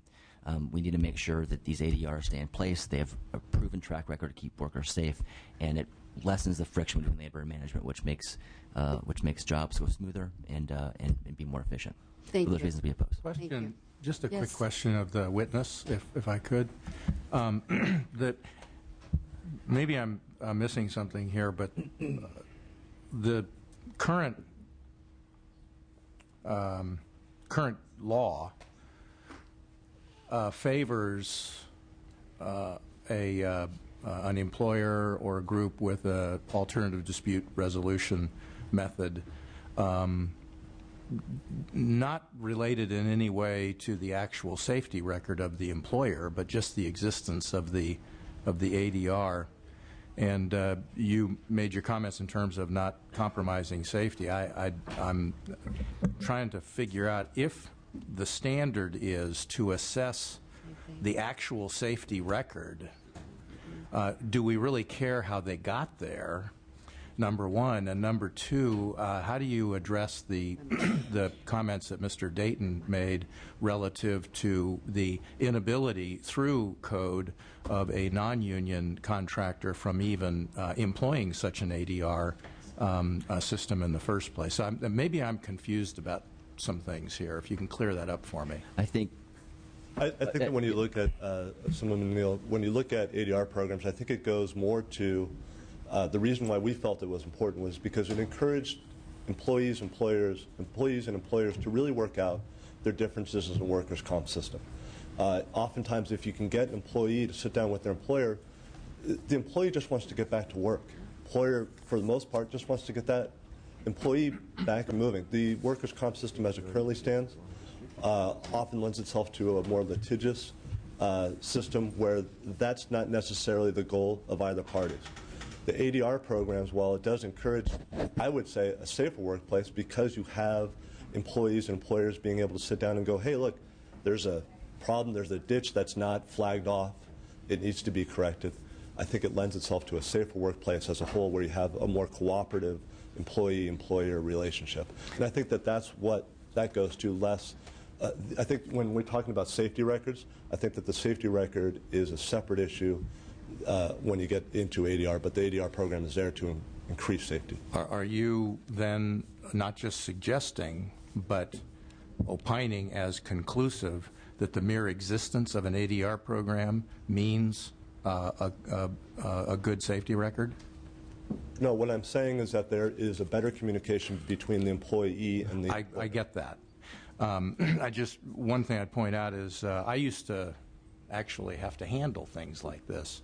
When I was in the automobile business, I was in charge of all of our risk management stuff, and one of the issues was workers' compensation. And during the last few years that I was directly in the business, and I only say that because I don't know exactly what it is now, although I know our record is still good, we had an experience modification of less than 25%, which is, I would say, an exemplary record with regard to safety. We had no ADR system. And all I would say is that, and by the way, if I could just interrupt you quickly, sure. Another entity with an alternative dispute resolution system that still had a good safety record, say a 50% experience modification, would deem to be better than me with the 25% experience modification just because I didn't have an alternative dispute. I think that if you looked at particular employer relationships, I think that it goes more to that relationship. If you have a good employee, good employer relationship, correct. Irregardless, union or non-union, and that was exactly my point when I testified, is that none of these bills talk to, or there's no provision of law, and you know you've sponsored a couple of design-build provisions, or design-build bills, is that none of them say it has to be union, none of them say it can't be non-union. To us, it's simply, as a whole, and I don't think you disagree, if you're an employer, if you're a good employer and you have a good relationship with your employees, that is better than having a bad relationship, irregardless of whether you're a non-union or union employer. I agree with that. I'm just suggesting an alternative dispute resolution system does not guarantee that, nor does the absence of an ADR necessarily say that you have a bad relationship. And I'd go even further to say there is no way on God's green earth that this legislature can legislate a good relationship between employers and employees. What does is the marketplace. Those employers that have bad relationship with their employees go out of business. Okay, if we could just end that conversation, and if there are no other questions, I'd like to entertain a motion. Is there a second? Second. Would you like to close? Yes, I would. Thank you very much for the opportunity. Worker safety should be paramount on all jobs, union or non-union. There are 1,329 contractors who, when we talk about lowering the bar, there are two separate bars here. There's one group that will qualify as acceptable, the union shops, and one group that does not qualify as acceptable, the non-union shops, if they do not have an alternative dispute resolution program. That's the law the way it stands now. It is restricted to contractors in a collective bargaining agreement or project labor agreement, period. That's the way it is. It creates an unfair advantage, an unlevel playing field, and basically the workers' safety should be and continues to be everyone here's concern and every wise employer's concern, and this only creates a hurdle to individuals competing, not the other. And I ask for your aye vote. Thank you. Thank you. Bill's been moved. Secretary, please call the roll. Motion is due pass to Labor and Employment Committee. Hayashi? No. Hayashi, no. Emerson? Conway? Ng? Ng, no. Hernandez? No. Hernandez, no. Hill? Nava? Nilo? Nilo, aye. John Perez? No. John Perez, no. Ruskin? Ruskin, no. Smythe? Smythe, aye. 2 to 5 year measures on call. Your final item is number 9, AB 1064. Would you like to present? Yes, thank you very much. Let's go for number 3 here. Assembly Bill 1064 would eliminate language that allows local agencies to exempt themselves from a labor compliance program requirement if they have a project labor agreement in place. I do not see any reason why a project labor agreement negates the need for labor compliance in any fashion. In addition, such language creates an artificial argument that a project labor agreement would in some way save money by relieving the local agency of a state mandate. With this stated, trying to be succinct for the chair's sake, I'd like to turn to Kevin to clarify the language that we're proposing and the corrections that it makes to the existing law. Sure. Just like the last bill, this is simply deletion of an exception to the rule that we don't think should be in there. First, we believe that if you're going to do labor compliance for one type of contractor, you should do it for all types of contractors. There is nothing in project labor agreements that sets up labor compliance programs or labor compliance systems. And believe me, I've fought more than 100 project labor agreements on the local level since 1997, so I've seen the innards of all of them. In fact, there are cases where contractors on project labor agreements have been shown by the Department of Industrial Relations to have labor law violations in place. Everybody should be under the same standard for labor compliance. The big problem with this, and the reason why I think it was put in there in the first place, is on the local level, this is put into practice as a way to entice local governments to use project labor agreements. It's an artificial incentive to avoid a state mandate. What happens, and I've seen this at the Santa Rosa Community College District and the San Jose Unified School District and the San Joaquin Board of Supervisors, the unions go up and say, hey, you're going to have to spend hundreds of thousands of dollars on a labor compliance program if you do design build. But you know what? If you sign a project labor agreement and make all of your contractors sign an agreement with the unions to work on this, you won't have to pay that sort of money, so you'll be free from that costly state mandate. And that's what this language does in practice on the local level. We see no reason for it. Unfortunately, at that San Joaquin County Board of Supervisors, they did agree to sign a project labor agreement because of the language that was in these design build bills. Now, you've seen the argument that, eventually all this is going to be moot because of Senate Bill X29. Well, the truth is it's still not moot at this time, and we strongly believe that this bill should move forward to eliminate this language. Thank you. Next witness. Madam Chair, members, again, my name is Ken Kreischer with Western Water Constructors. Thank you for the opportunity to speak before you. I'm asking for your support on 1064. If one believes that labor compliance is something that should be done, then it should be done equally on all projects, whether the contractor is union or not, whether they've signed a project labor agreement, a union exclusive agreement or not. The fact is there are good contractors and there are bad contractors. There are good union contractors and there are bad union contractors. There are good merit shop contractors and there are bad merit shop contractors, all when it comes down to labor compliance issues. The fact that there's a project labor agreement on the project does not guarantee that there will be no compliance issues, nor negate the fact that there should be a LCP, labor compliance program. If the intent is to have labor compliance, then it should be applied to all projects. Thank you. Thank you. Next witness. Madam Chair, members, Debbie Allen with WE Lyons Construction.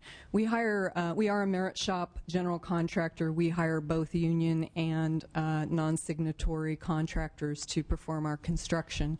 We also perform our own labor compliance inside of our organization to ensure that all of our subcontractors are compliant with state laws. I can tell you that we see just as much non-compliance from union companies as we do non-union companies. I've had most recently, I had a plumber who subcontracted part of his work off to another plumbing company who hired people outside of the union who did not pay prevailing wage. I've seen violations of the apprenticeship laws where electricians will put 5 apprentices on a site with 2 journeymen. That's in direct violation of the law.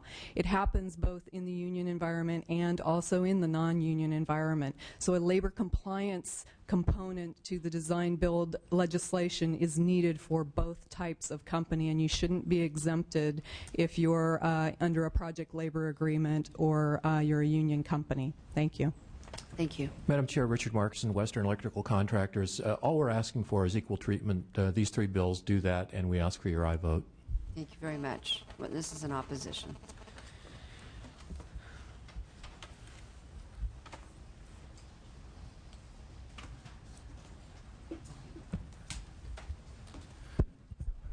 Madam Chair, members, Cesar Diaz on behalf of the State Building and Construction Trades Council.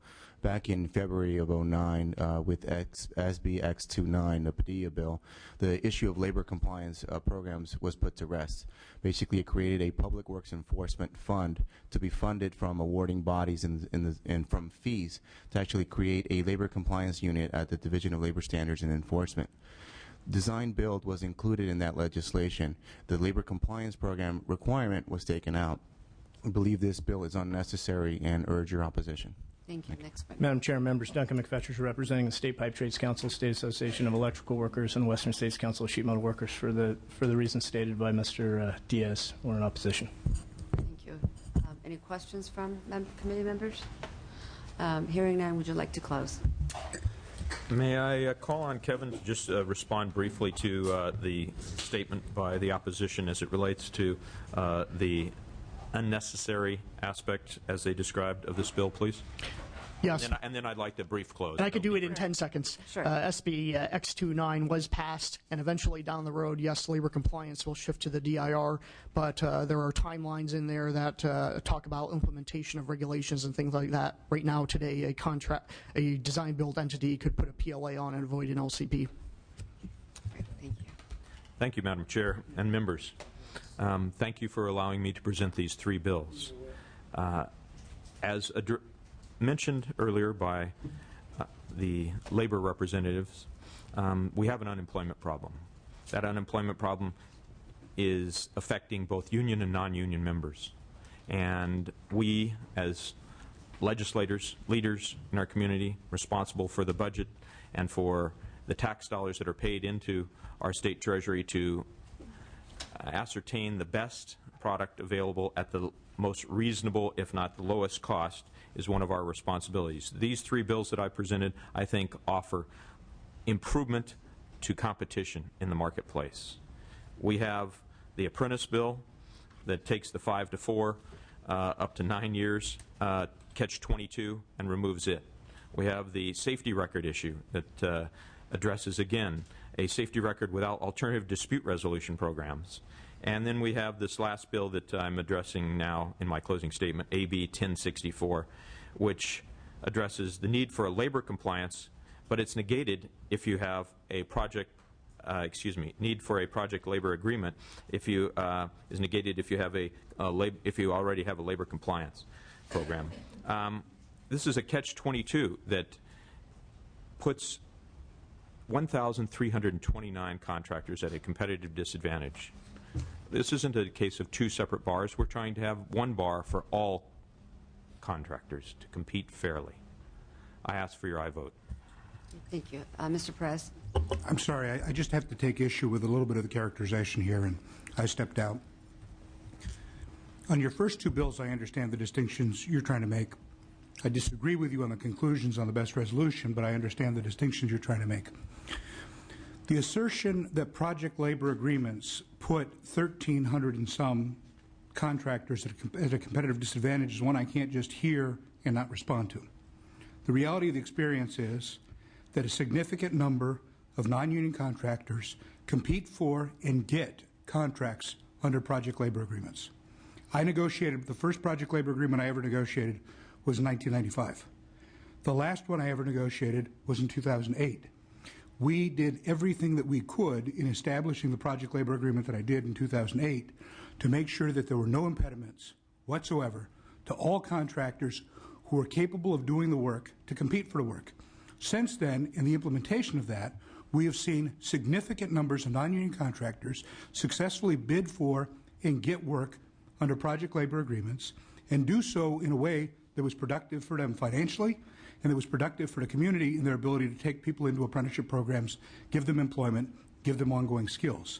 So I understand that you're interested in creating a level playing field, and I join you in that. I, too, am a big believer in a level playing field where everybody has an ability to compete for work.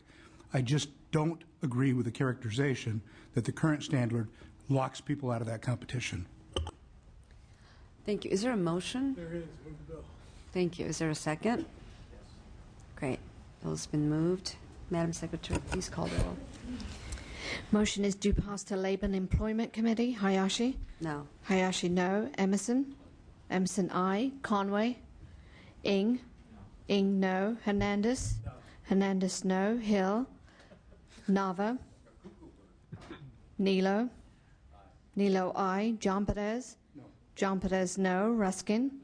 Ruskin, no. Smythe? Aye. Smythe, aye.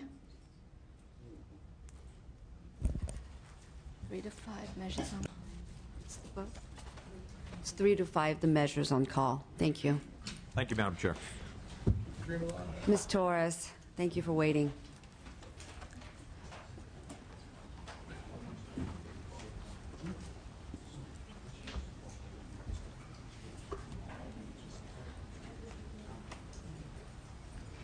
Welcome back. Thank you, Madam Chair and members. Thank you very much for working on your bill. Absolutely. As a 911 dispatcher on a currently on a leave of absence, improving 911 service is an objective that I am committed to achieving. This will require a multi-year on several fronts, including improving the public's understanding of the 911 system so that operators and dispatchers are receiving true emergency calls. There is no excuse, members, for 911 abuse. Assembly Bill 424 establishes a public education campaign on the appropriate use of 911 service.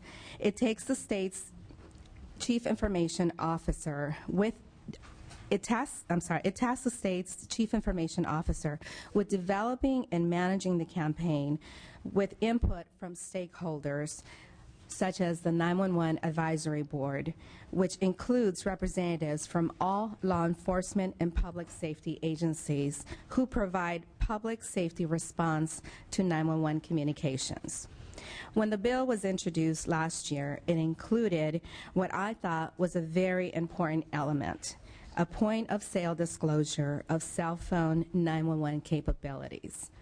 The controversial provision has been removed. The bill is now presented in front of you. Is simply an educational campaign about the proper use of 911. The committee has amendments that correct some wording mistakes at the request of AT&T. I ask for your aye vote on the bill as proposed to be amended. Great, thank you very much. Any witnesses in support? Thank you. Madam Chair, Bill Devine with AT&T, we support the bill. Thank you very much. Any other witnesses in support? Witnesses in opposition? Hearing none, any questions from committee members? Yes, Mr. Neal. But of course, just a very simple question. What sort of documentation, polling or otherwise, do you have that proves a significant and widespread misunderstanding of the 911 system? My 18 years of experience as a 911 dispatcher, I can tell you that about 85 to 90% of the calls that I received as a 911 dispatcher, actively working the 911 line, were calls for routine police service of non-emergency. I appreciate that. It's hard for me to conclude that that is therefore the experience. I mean, how many 911 dispatchers are there in the state? I mean, I have to think. In the city of Los Many Angeles, thousands. about 600. Statewide, Probably a few thousand. 10,000. Yeah. I have a hard time just concluding absolutely now, especially in the context of establishing more state spending, given our current circumstances, that it would make sense to accept your anecdotal experience, as much as I respect it, as representative of the thousands of 911 dispatchers that there are, or otherwise for the lack of actually demonstrated information from the citizenry out there. We have horrible budget challenges, and I'm not sure that that rises to the level of proof that we need to spend the money. So appreciate that. If I may respond to that, Madam Chair, one of the responsibilities of this body, of the state of California, is to ensure that we have proper services and we have proper staff to answer those 911 calls. When the majority of the time is spent answering abusive 911 calls, that is not proper use of personnel. That is a waste of services. So my effort here is to cut that waste by educating people that 911 should be utilized for true emergencies, and that numbers like 411, 311, 211 do exist. I think we have a motion and a second. Ms. Torres, I know that you've worked as a 911 dispatcher for 18 years prior to coming to the legislature, and we really appreciate your ongoing leadership on public safety issues. I'm happy to support the bill today, and thank you again. Appreciate it.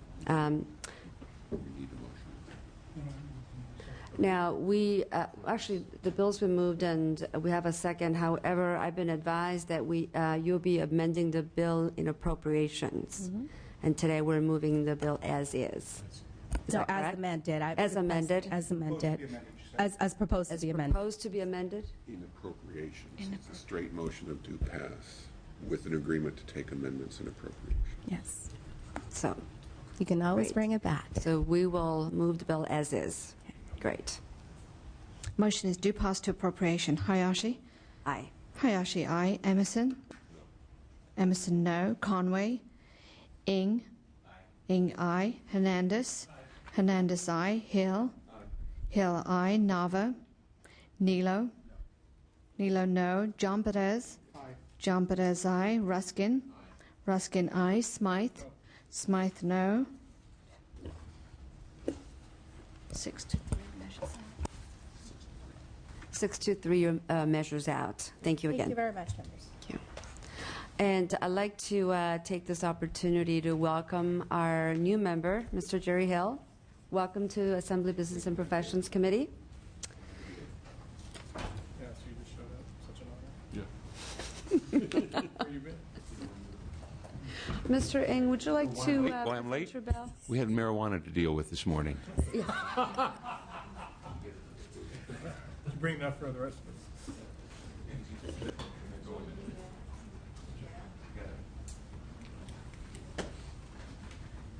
Why are you so interested in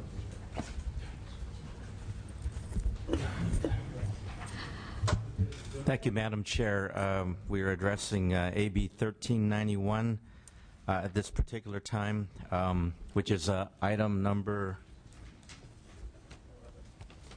11. Okay, thank you very much. Thank you for that motion. Good morning, Madam Chair and members. Is that a motion? Okay, thank you. Now you have motion. Great, thank you, Mr. Pettis. The California Acupuncture Board's sole purpose is to benefit, educate, and protect the public. They do so through the regulation of its licensure of the profession, they develop educational standards, they provide consumer information, and they enforce the Acupuncture Licensing Act. This bill, AB 1391, amends the Business and Professions Code to extend the sunset date of the Acupuncture Board through January 1st, 2017. Acupuncture has been a medical practice for thousands of years and today is widely used to diagnose, treat, and prevent illnesses for countless numbers of people. Over 15 million Americans have turned to acupuncture since it was introduced to the United States in the 1970s, and the number keeps growing.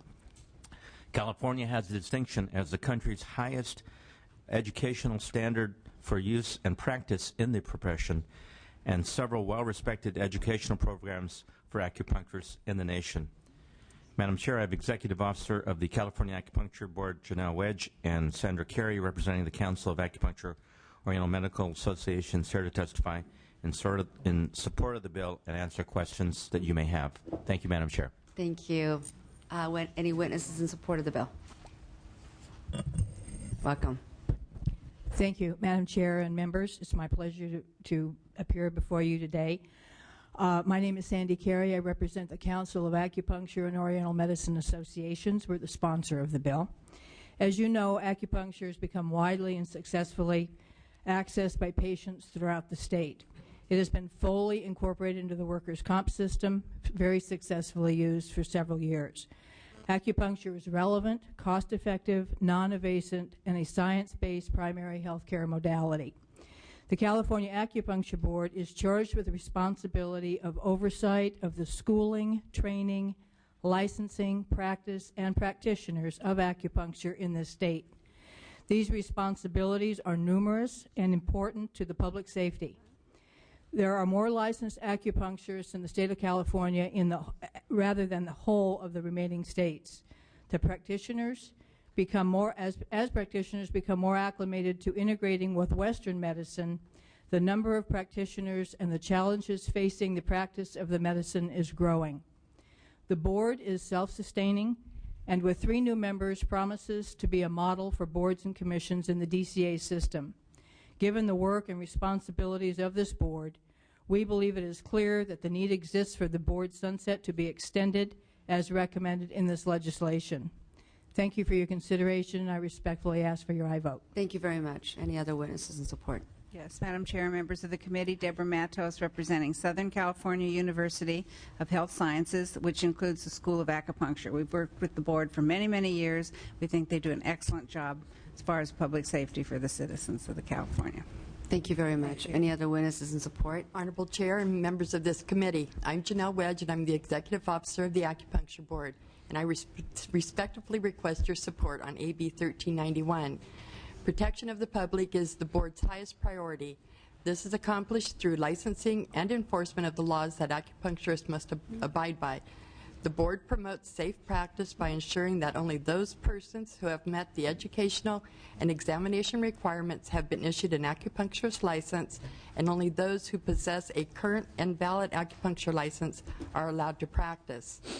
Over the last 5 years, the board has filed 55 formal accusations against licensed acupuncturists, resulting in 17 revocations, 12 surrender of license, 7 revocations stayed with suspension and probation, and 6 revocations stayed with probation.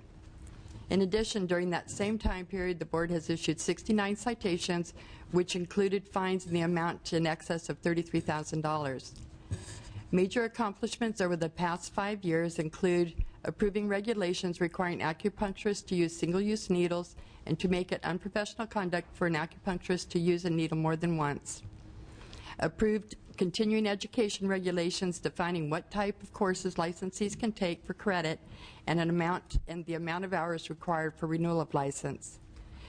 The board has developed regulations requiring licensees who do not have fingerprints entered into the Department of Justice electronic database that they must do so by their next renewal. This is necessary in order for the board to receive subsequent arrest notices for us to track for possible convictions that could be substantially related to the practice of an acupuncturist. We have expanded our consumer outreach by translating and publishing our Consumer's Guide to Acupuncture and Asian Medicine into Chinese and Korean. In ongoing efforts to improve our enforcement program, we have taken steps to make sure that we are maximizing all enforcement tools available to us to meet our goal of reducing our enforcement processing time by up to 50%. And we have also developed a consumer satisfaction survey to be posted on our website. This will assist the board in identifying where we can better help the public. Thank you very much. Any other witnesses in support? Opposition? If none, Mr. Emerson has a question, and then we'll go to Mr. Smythe. Thank you. I have a question of the executive director. In March of 2007, you had a strategic plan that you presented, and you had several headings under evaluation of strengths, weakness, opportunity, and threats. And under the threat section, you had sunset review in 2010 as a threat. And I was just wondering, and with no additional comments in your strategic plan other than that, and I'm just wondering what is not being said or what's left unsaid. Could you address that question for me, I please? believe it was the board's looking at previous sunset review processes that we had gone through that weren't always in our favor, that they considered that a possible threat, not knowing what may be expected of us, if we've met what the Senate in the past had asked of us.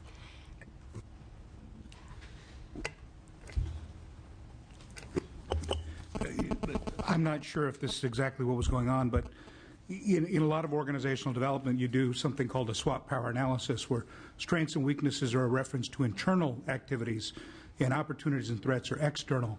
And so whether or not something is truly something that may negatively impact you, you try to fit them into one of those four categories.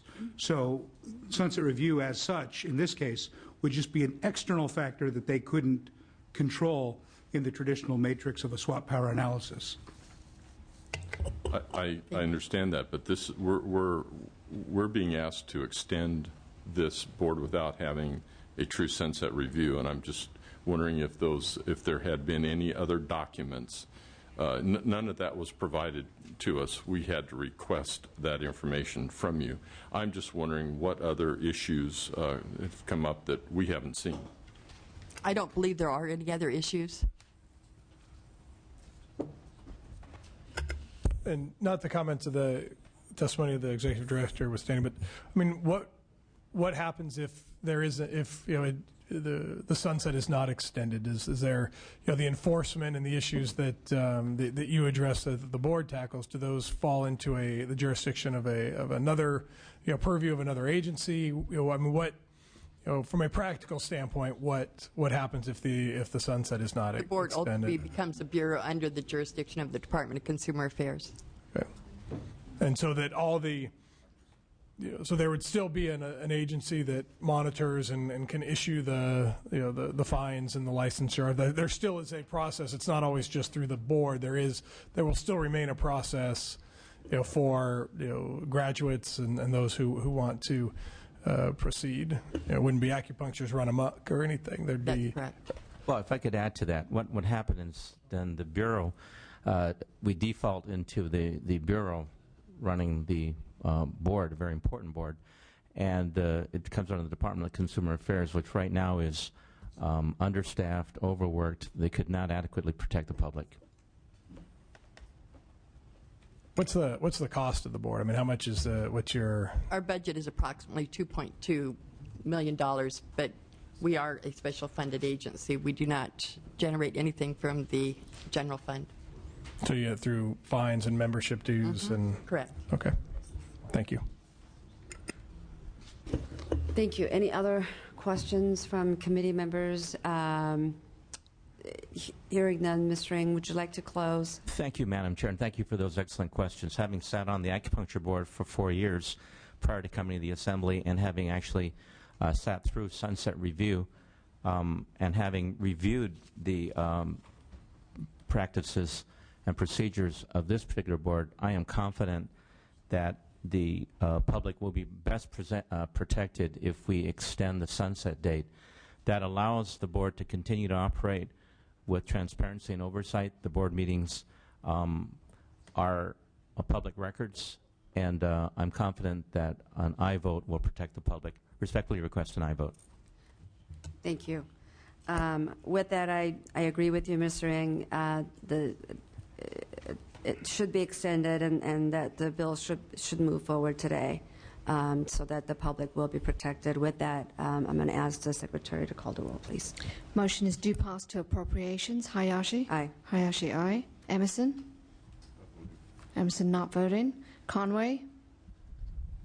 Ng? Aye. Ng, aye. Hernandez? Aye.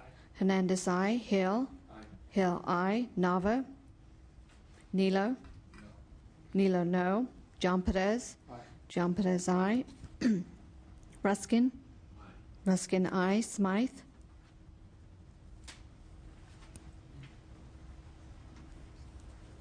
Six to one, measures out. 6-1, your measure's out. Thank you, and thank you, members. Mr. Hill, would you like to present your measure? Item number 12, AB 1431.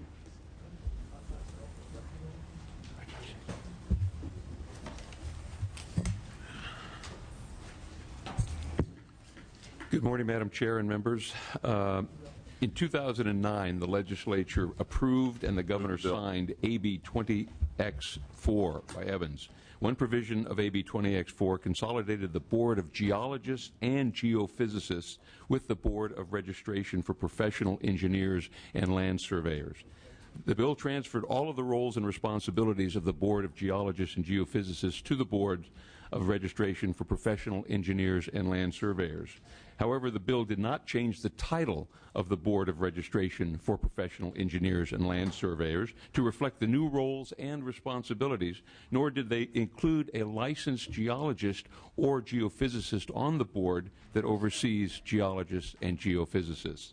AB 1431 will correct this problem by adding a geologist or geophysicist to the board and changing the board's title to reflect the new duties. Your bill has been moved by 3 members of this committee. Thank you, Madam Chair and members. I ask for your aye vote. We still need a second. I ask for your aye vote. With me today is Steve Baker from Aaron Reed and Thank you very Associates. much. Witnesses in support. Steve Baker with Aaron Reed and Associates, representing the professional engineers in California government in support. Thank you. Richard Markson, representing the American Society of Civil Engineers, 18,000 engineers in public and private practice. This is a modest step to represent the geologists on the engineers board. It's appropriate. Thank you. Thank you very much. Any other witnesses in support? Witnesses in opposition? Would you like to close? Thank you, Madam Chair. And Very quick question. Sure. We're increasing the members of the board from 13 to 14. Usually it is not a good idea to have an even number on a board. We've got the ideal odd number. We're moving to an even number. Why? My understanding is they always get along, so it shouldn't be a problem. Just like we do here. And that's a good question. Do you know, Stephen? You know, we've gone back and forth between the size of the board and whether to add 1 or 2, whether to add a public member. I think we're open to addressing that. For right now, we just wanted to get some representation of these people that are licensed and figure out what to do with the even odd number of things in the future. It's a good question. Unfortunately, there's fewer than 200 geophysicists licensed in California, so adding a geologist and geophysicist would not represent the number of practitioners that there are in California, but I think certainly your question about balance, additional public member, I think is something that we'll probably be looking at carefully as the bill progresses. Thank you.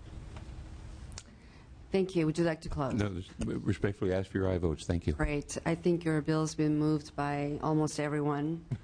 Who seconded the bill? Okay. Great. Madam Secretary, please call the roll. Thank you.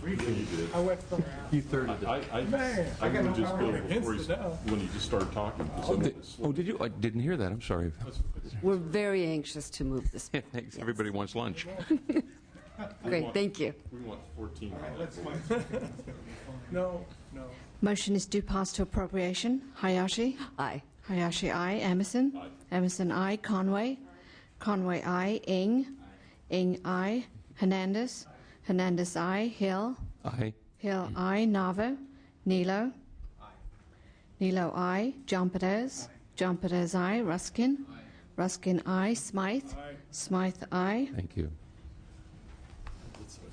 10-0.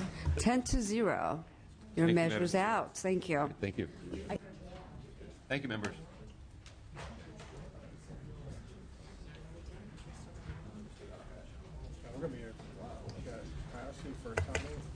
Item number 14, Assembly Bill 1524. Madam Chair, you may present. Thank you.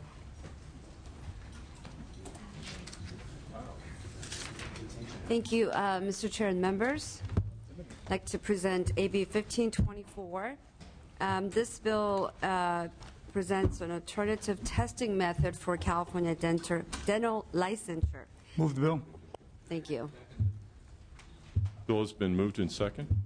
I'm going to have my witnesses testify in support of the bill. Thank you. Dr. Casagrande. Hello, Madam Chair and members of the committee. I'm Steve Casagrande. I'm a dentist here in Sacramento. Hello, Mr. Hilo. I've been a member of the dental board for the past 4 years and the chair of the exam and licensing committee. Thanks for the opportunity to be here today and testify on 1524. We've brought some other people to testify to and support.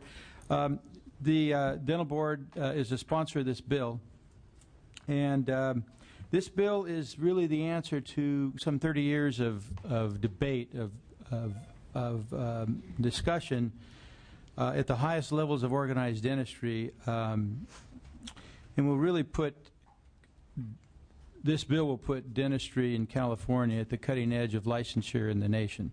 In AB 24, it's a result of really 3 years of work and to develop this portfolio examination, and it provides evidence that the students entering practice will possess the minimum competencies necessary to protect the public and safety through the process that uses a uniform testing standard.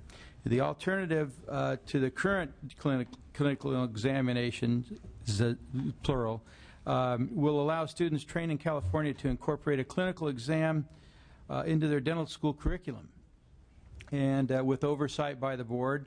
And I believe that the portfolio process will provide a really higher probability that candidates who successfully complete this process will meet the minimum competencies and the minimum competency standards while also providing greater protection for the public. In short, the board feels that this portfolio exam is a better way to test for competency, for minimum competency in the candidates.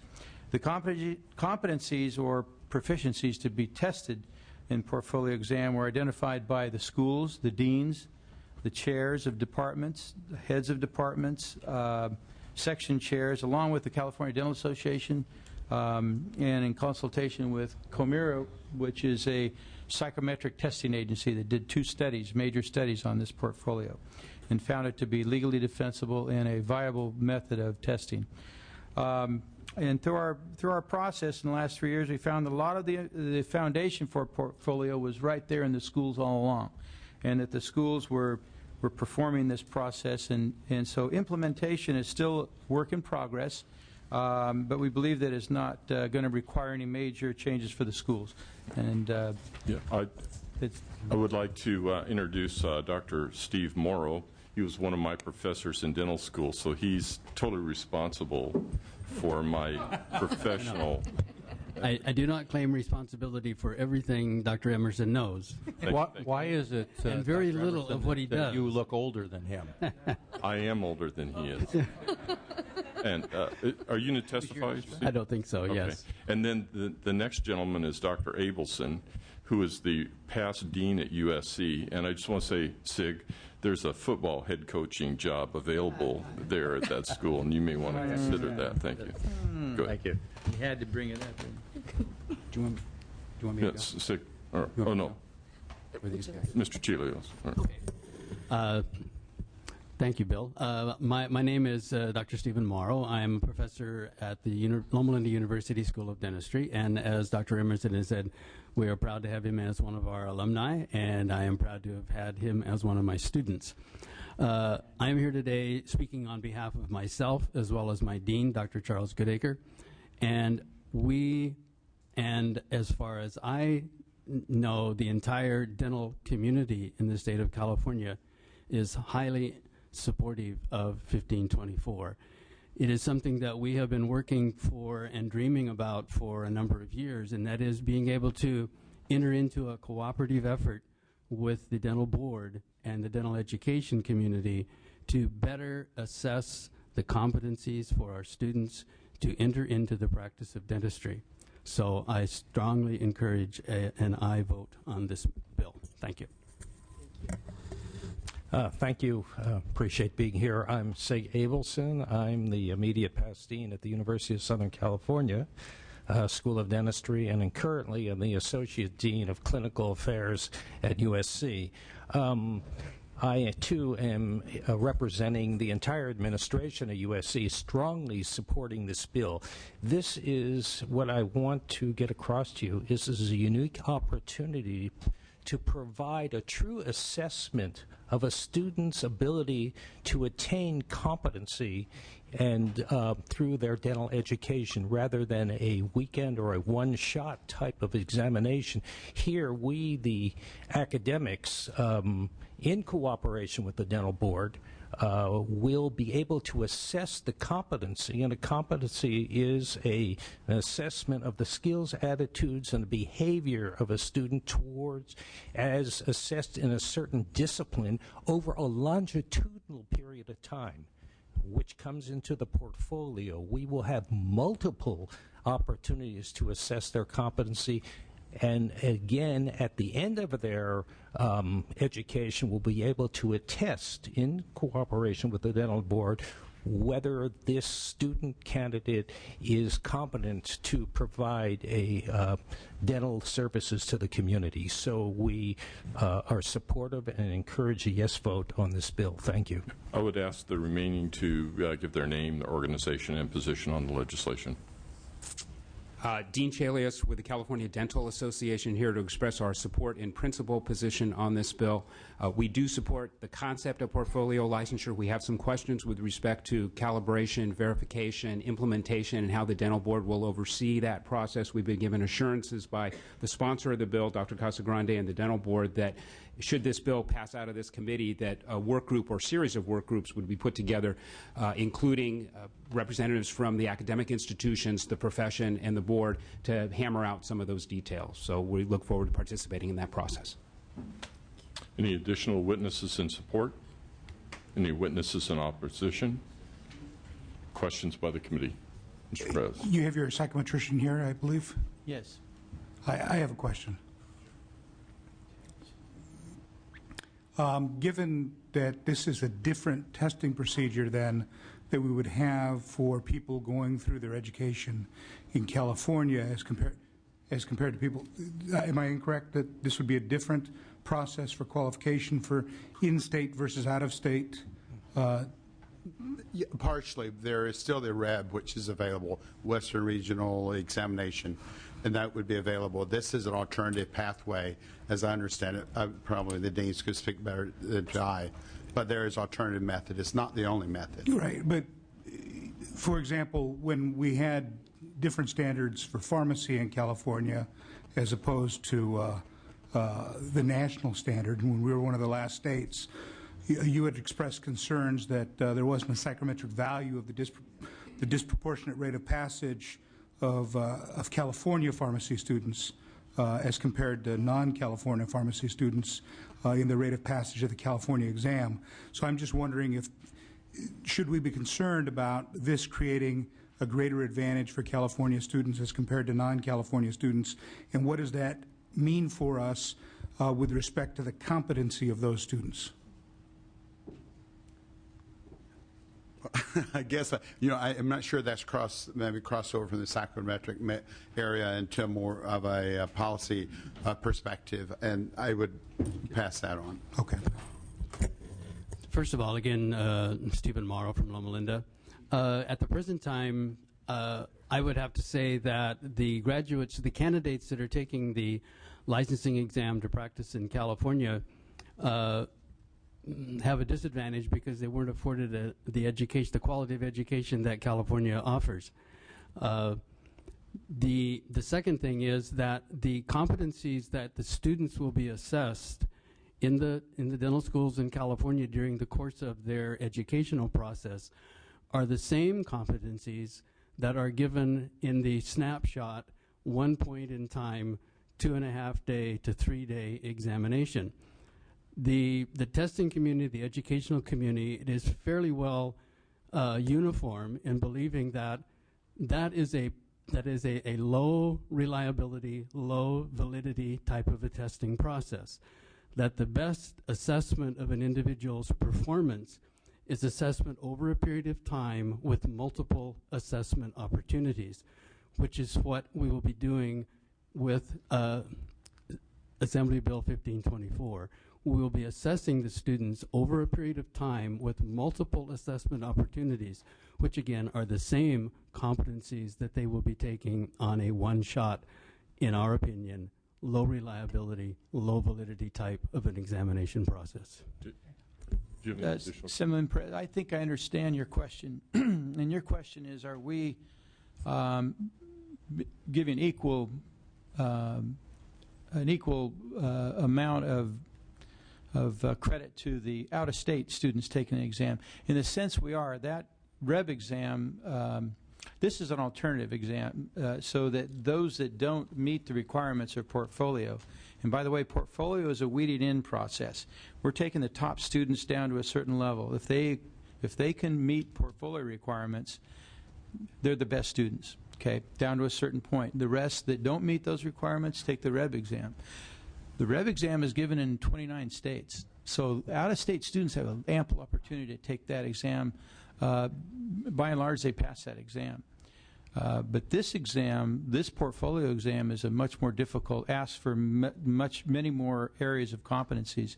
For example, the REB exam, and not just the REB, our exam, other exams throughout the nation ask for maybe 2 patient-based competencies. In other words, they work on 2 patients for their exam.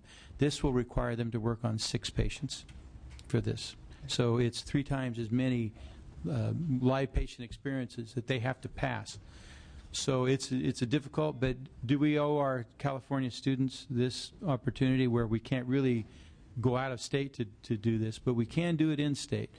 And the other thing it may result in is that if a student wants to stay in California, he's going to take this exam. It'll keep him in California. We're going to run into a shortage of dentists. We're going to have an access to care problem, I think, down the road here.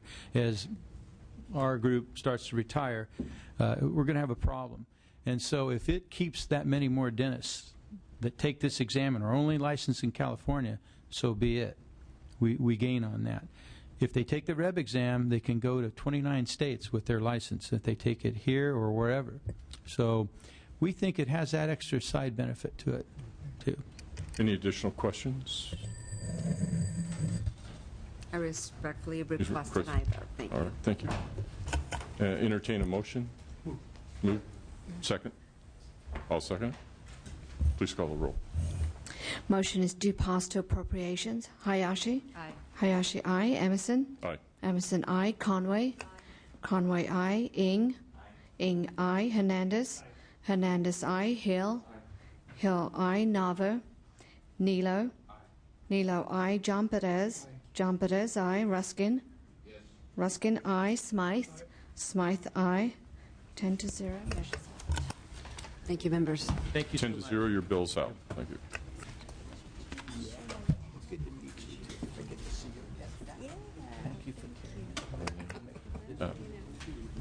Ms. Skinner, would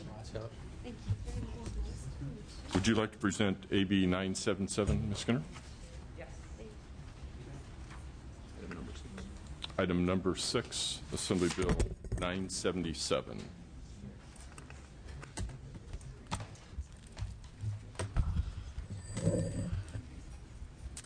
Thank you, Chair and members. Assembly Bill 977 would allow the California Medical Board and the California Board of Pharmacy to develop a standardized protocol for the administration of influenza flu vaccine to adults by a trained and certified pharmacist. The measure is limited to adults 18 and over and creates a standardized protocol for flu vaccines only. Influenza is one of the most common causes of death in America, which is preventable with the vaccine. So the bill, in addition to increasing access to a life-saving vaccination, move the bill. This particular measure creates a level playing field for independent pharmacies to provide these vaccines in rural areas where access to larger chain pharmacies is difficult or impossible. And just as a personal note, I grew up in a household. My father was an independent pharmacist. I worked in his independent pharmacy from about age 12 to 23. And so I suppose I have a sort of personal attachment. But under our current system, the chains have a little more access to be able to participate because of their just a funding ability. So what this does is sort of level that playing field. Now, the bill before you last year had some opposition, and the bill sponsors and my office worked very close with that opposition over the course of this last year. And so the modifications we've made and the amendments we've taken, now there's no opposition currently in the bill. Thank you. Thank you, Ms. Skinner, and thank you for your continued work on this. And I believe we have additional amendments today that we're going to be taking up, correct, in committee. So I'm going to support the bill as amended, and I'm going to invite witnesses in support to testify at this time. It's it's a amendment, correct? Yes, correct.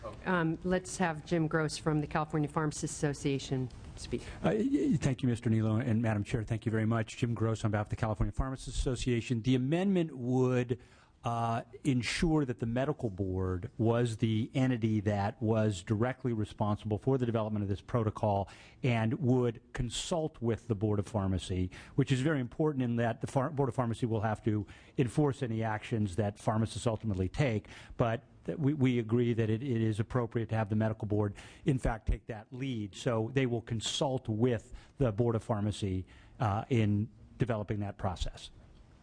And I ask for your aye vote. Thank you. Any other witnesses in support?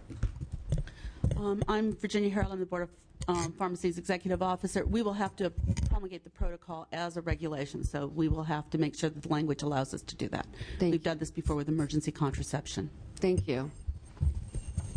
Missy Johnson with the California Retailers Association. We are also in support of the bill. Thank you. Any other witnesses in support? Opposition? Any questions from the committee members? Hearing none, would you like to close? Oh, yes, Mr. Ng. Yeah, I wanted to commend the author for the direction and the progress which you've made. Last year's bill was a very thoughtful bill and engendered a lot of very, very positive policy discussions. But as you know, it led to the bill not coming out of the committee. But I really want to commend the author. I met with you several times before, during, and after the bill. And I think this is a remarkable example of what can happen when the process is tweaked a little bit. And so I want to very wholeheartedly commend the author and the sponsor for this legislation. Thank you. Thank you. Great. Thank you very much. Would you like to close? Yes, I ask for your aye vote. Thank you very much. It's to pass as amended. We have a motion and a second. Hayashi? Aye. Hayashi, aye. Emerson? Aye. Emerson, aye. Conway? Conway, aye. Ng? Ng, aye. Hernandez? Hernandez, aye. Hill? Hill, aye. Nava? Nilo? Nilo, aye. John Perez? John Perez, aye. Ruskin? Ruskin, aye. Smythe? Smythe, aye. 10-0. 10-0, your measure's out. Thank you. Thank you very much. Mr. Frutani, we are going to hear item number 5, AB 549. Welcome. Thank you very much, Madam Chair and members of the committee. I have before you AB 549 as amended before you. It has been deals with the technical issue of providing documentation to field lab services in order to clarify what is required for licensing a clinical biochemical geneticist. Now, I know that's a mouthful. The City of Hope came to me last year about a particular issue they have, and as everybody is well aware of the work that that great institution does, it deals with a whole myriad of very specialized diseases. Their ability to get lab results back quickly after looking at issues relative to what the patient's illness might be is critical. what they've run into is a difficulty, a technical difficulty, relative to licensing these particular individuals. So after a lot of work with a lot of different organizations, the bill has been amended and worked with over this last year to the point where we can establish this special category relative to licensing. I have with me Mr. De La Garza, who is from the City of Hope, that can talk about the technicalities as Welcome. well. Your bill's been moved. Thank you. Thank you, Madam Chair and members of the committee. I'm Diego De La Garza. I'm the Director of State Government and Community Relations for City of Hope. As the Assemblyman indicated, this bill would create a statutory authority for the licensure of biochemical geneticists. The field of human genetics is rapidly expanding, and genetics are increasingly necessary to our ability to provide accurate information to our patients and physicians and improve the quality of clinical care. Biochemical geneticists, genetics is a field that has emerged since the state's regulations were put into place, and the biochemical geneticists rightly want legal recognition, and this bill would ensure that they have a place in the scheme. Secondly, the bill attempts to clarify the licensure process in hopes of speeding things along. It takes lab field services over 6 months to process a license. Currently, we have a geneticist that put in for her application in May of 2009, and instead of analyzing chromosomes, she's analyzing budgets, and we send off her work to a consultant, which adds to the cost of health care. There are fewer than 1,400 people nationwide with the proper training and educational background to do this type of work. And in our nationwide search to find a geneticist, we've lost 10 applicants to other states, all due to the licensing policies of the state. So we have others that have been, we've been talking to the lab field services over the past year. We understand they have regulations under development that may resolve at least partly some of the licensing issues. Those regulations were initially due out at the end of November 2009, but have not yet been released. So we are continuing to monitor the process, and will evaluate those regulations to determine whether more needs to be done. I urge an aye vote. Great, thank you. Any other witnesses in support? Opposition? Hearing none. Questions from committee members? No, would you like? Yes, Mr. Nilo. He's not very hungry today. I want to get to the end of the meeting every bit as much as you, Madam Chair. In other areas of licensure, well, first of all, let me establish there's still a license to practice genetics, a license for geneticists. This is just a subspecialty within that licensing. Is that correct? There's not one general license for all genetics. The way that it's currently set up is there's a license for a cytogeneticist, a license for a molecular geneticist, but there is not one for the biochemical geneticist. I guess that gets to the point of my question. In other areas of professional licensing, we license the profession, and then there are specialties within the profession that they navigate more or less on their own. Why the difference here? Well, I wasn't around when this was set up. This just happens to be the statutory way that things were done when this was put into place. It might be easier to have one form for everything, except that I think that would probably cost us a bit more money in new regulations, and we're just trying to get something done quickly so that we can have the authority and move forward. Yeah, the concern that I have, I'm not sure that I'm a no vote on it, but the concern that I have is we've established a licensure recognizing subspecialties within a profession quite different than we do with regard to most professions, and we're going to continue to do this because it's the way we've done it in the past.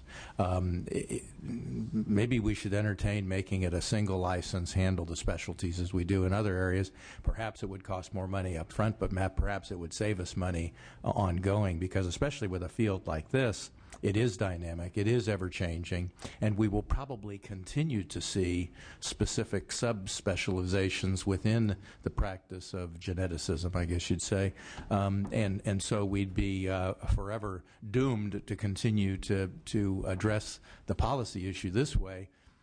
carried to its logical conclusion, could be very confusing eventually. That was a comment, right? Wasn't a question. As I said, I'm not necessarily opposed to the bill. It's just that I don't know that it makes sense to continue doing what we've done in the past just because we've done it in the past when there appears to be clear evidence, especially in other areas, where maybe we should have been doing it differently all along. Assemblyman Nilo, I appreciate your comments in the broader context. We've been working on this bill for over a year for the City of Hope. They came to me with a very specific issue about trying to get someone hired in their hospital so they could get their work done. And it's been languishing because of running into issues with certain other categories. They were afraid if we made this too specific, then that might leave them out. And I appreciate the broader concern about the licensure issue, but the City of Hope needs to hire this person. And that's the motivation around trying to get this done.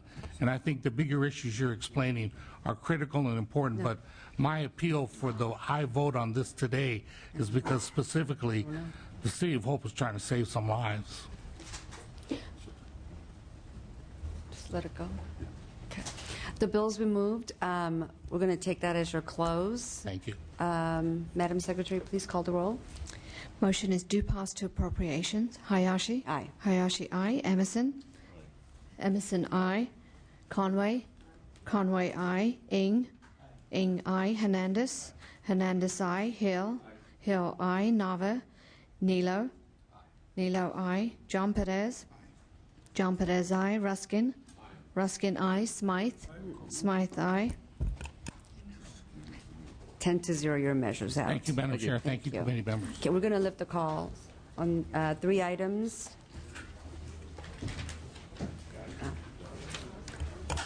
Item 7, AB 1062. The vote is 2-5. Chair voting no. Emerson? Conway? Conway, aye. Ing? Ing, no. Hill? Hill, no.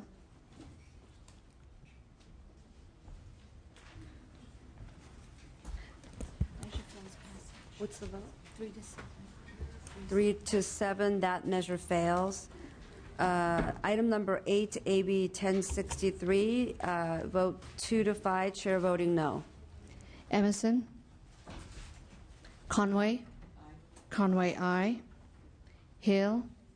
No. Hill, no. Nava?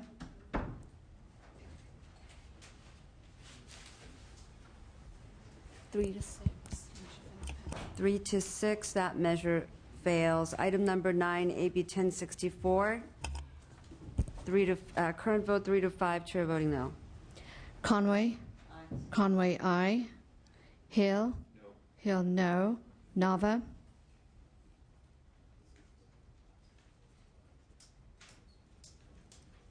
Four to 6, that measure fails.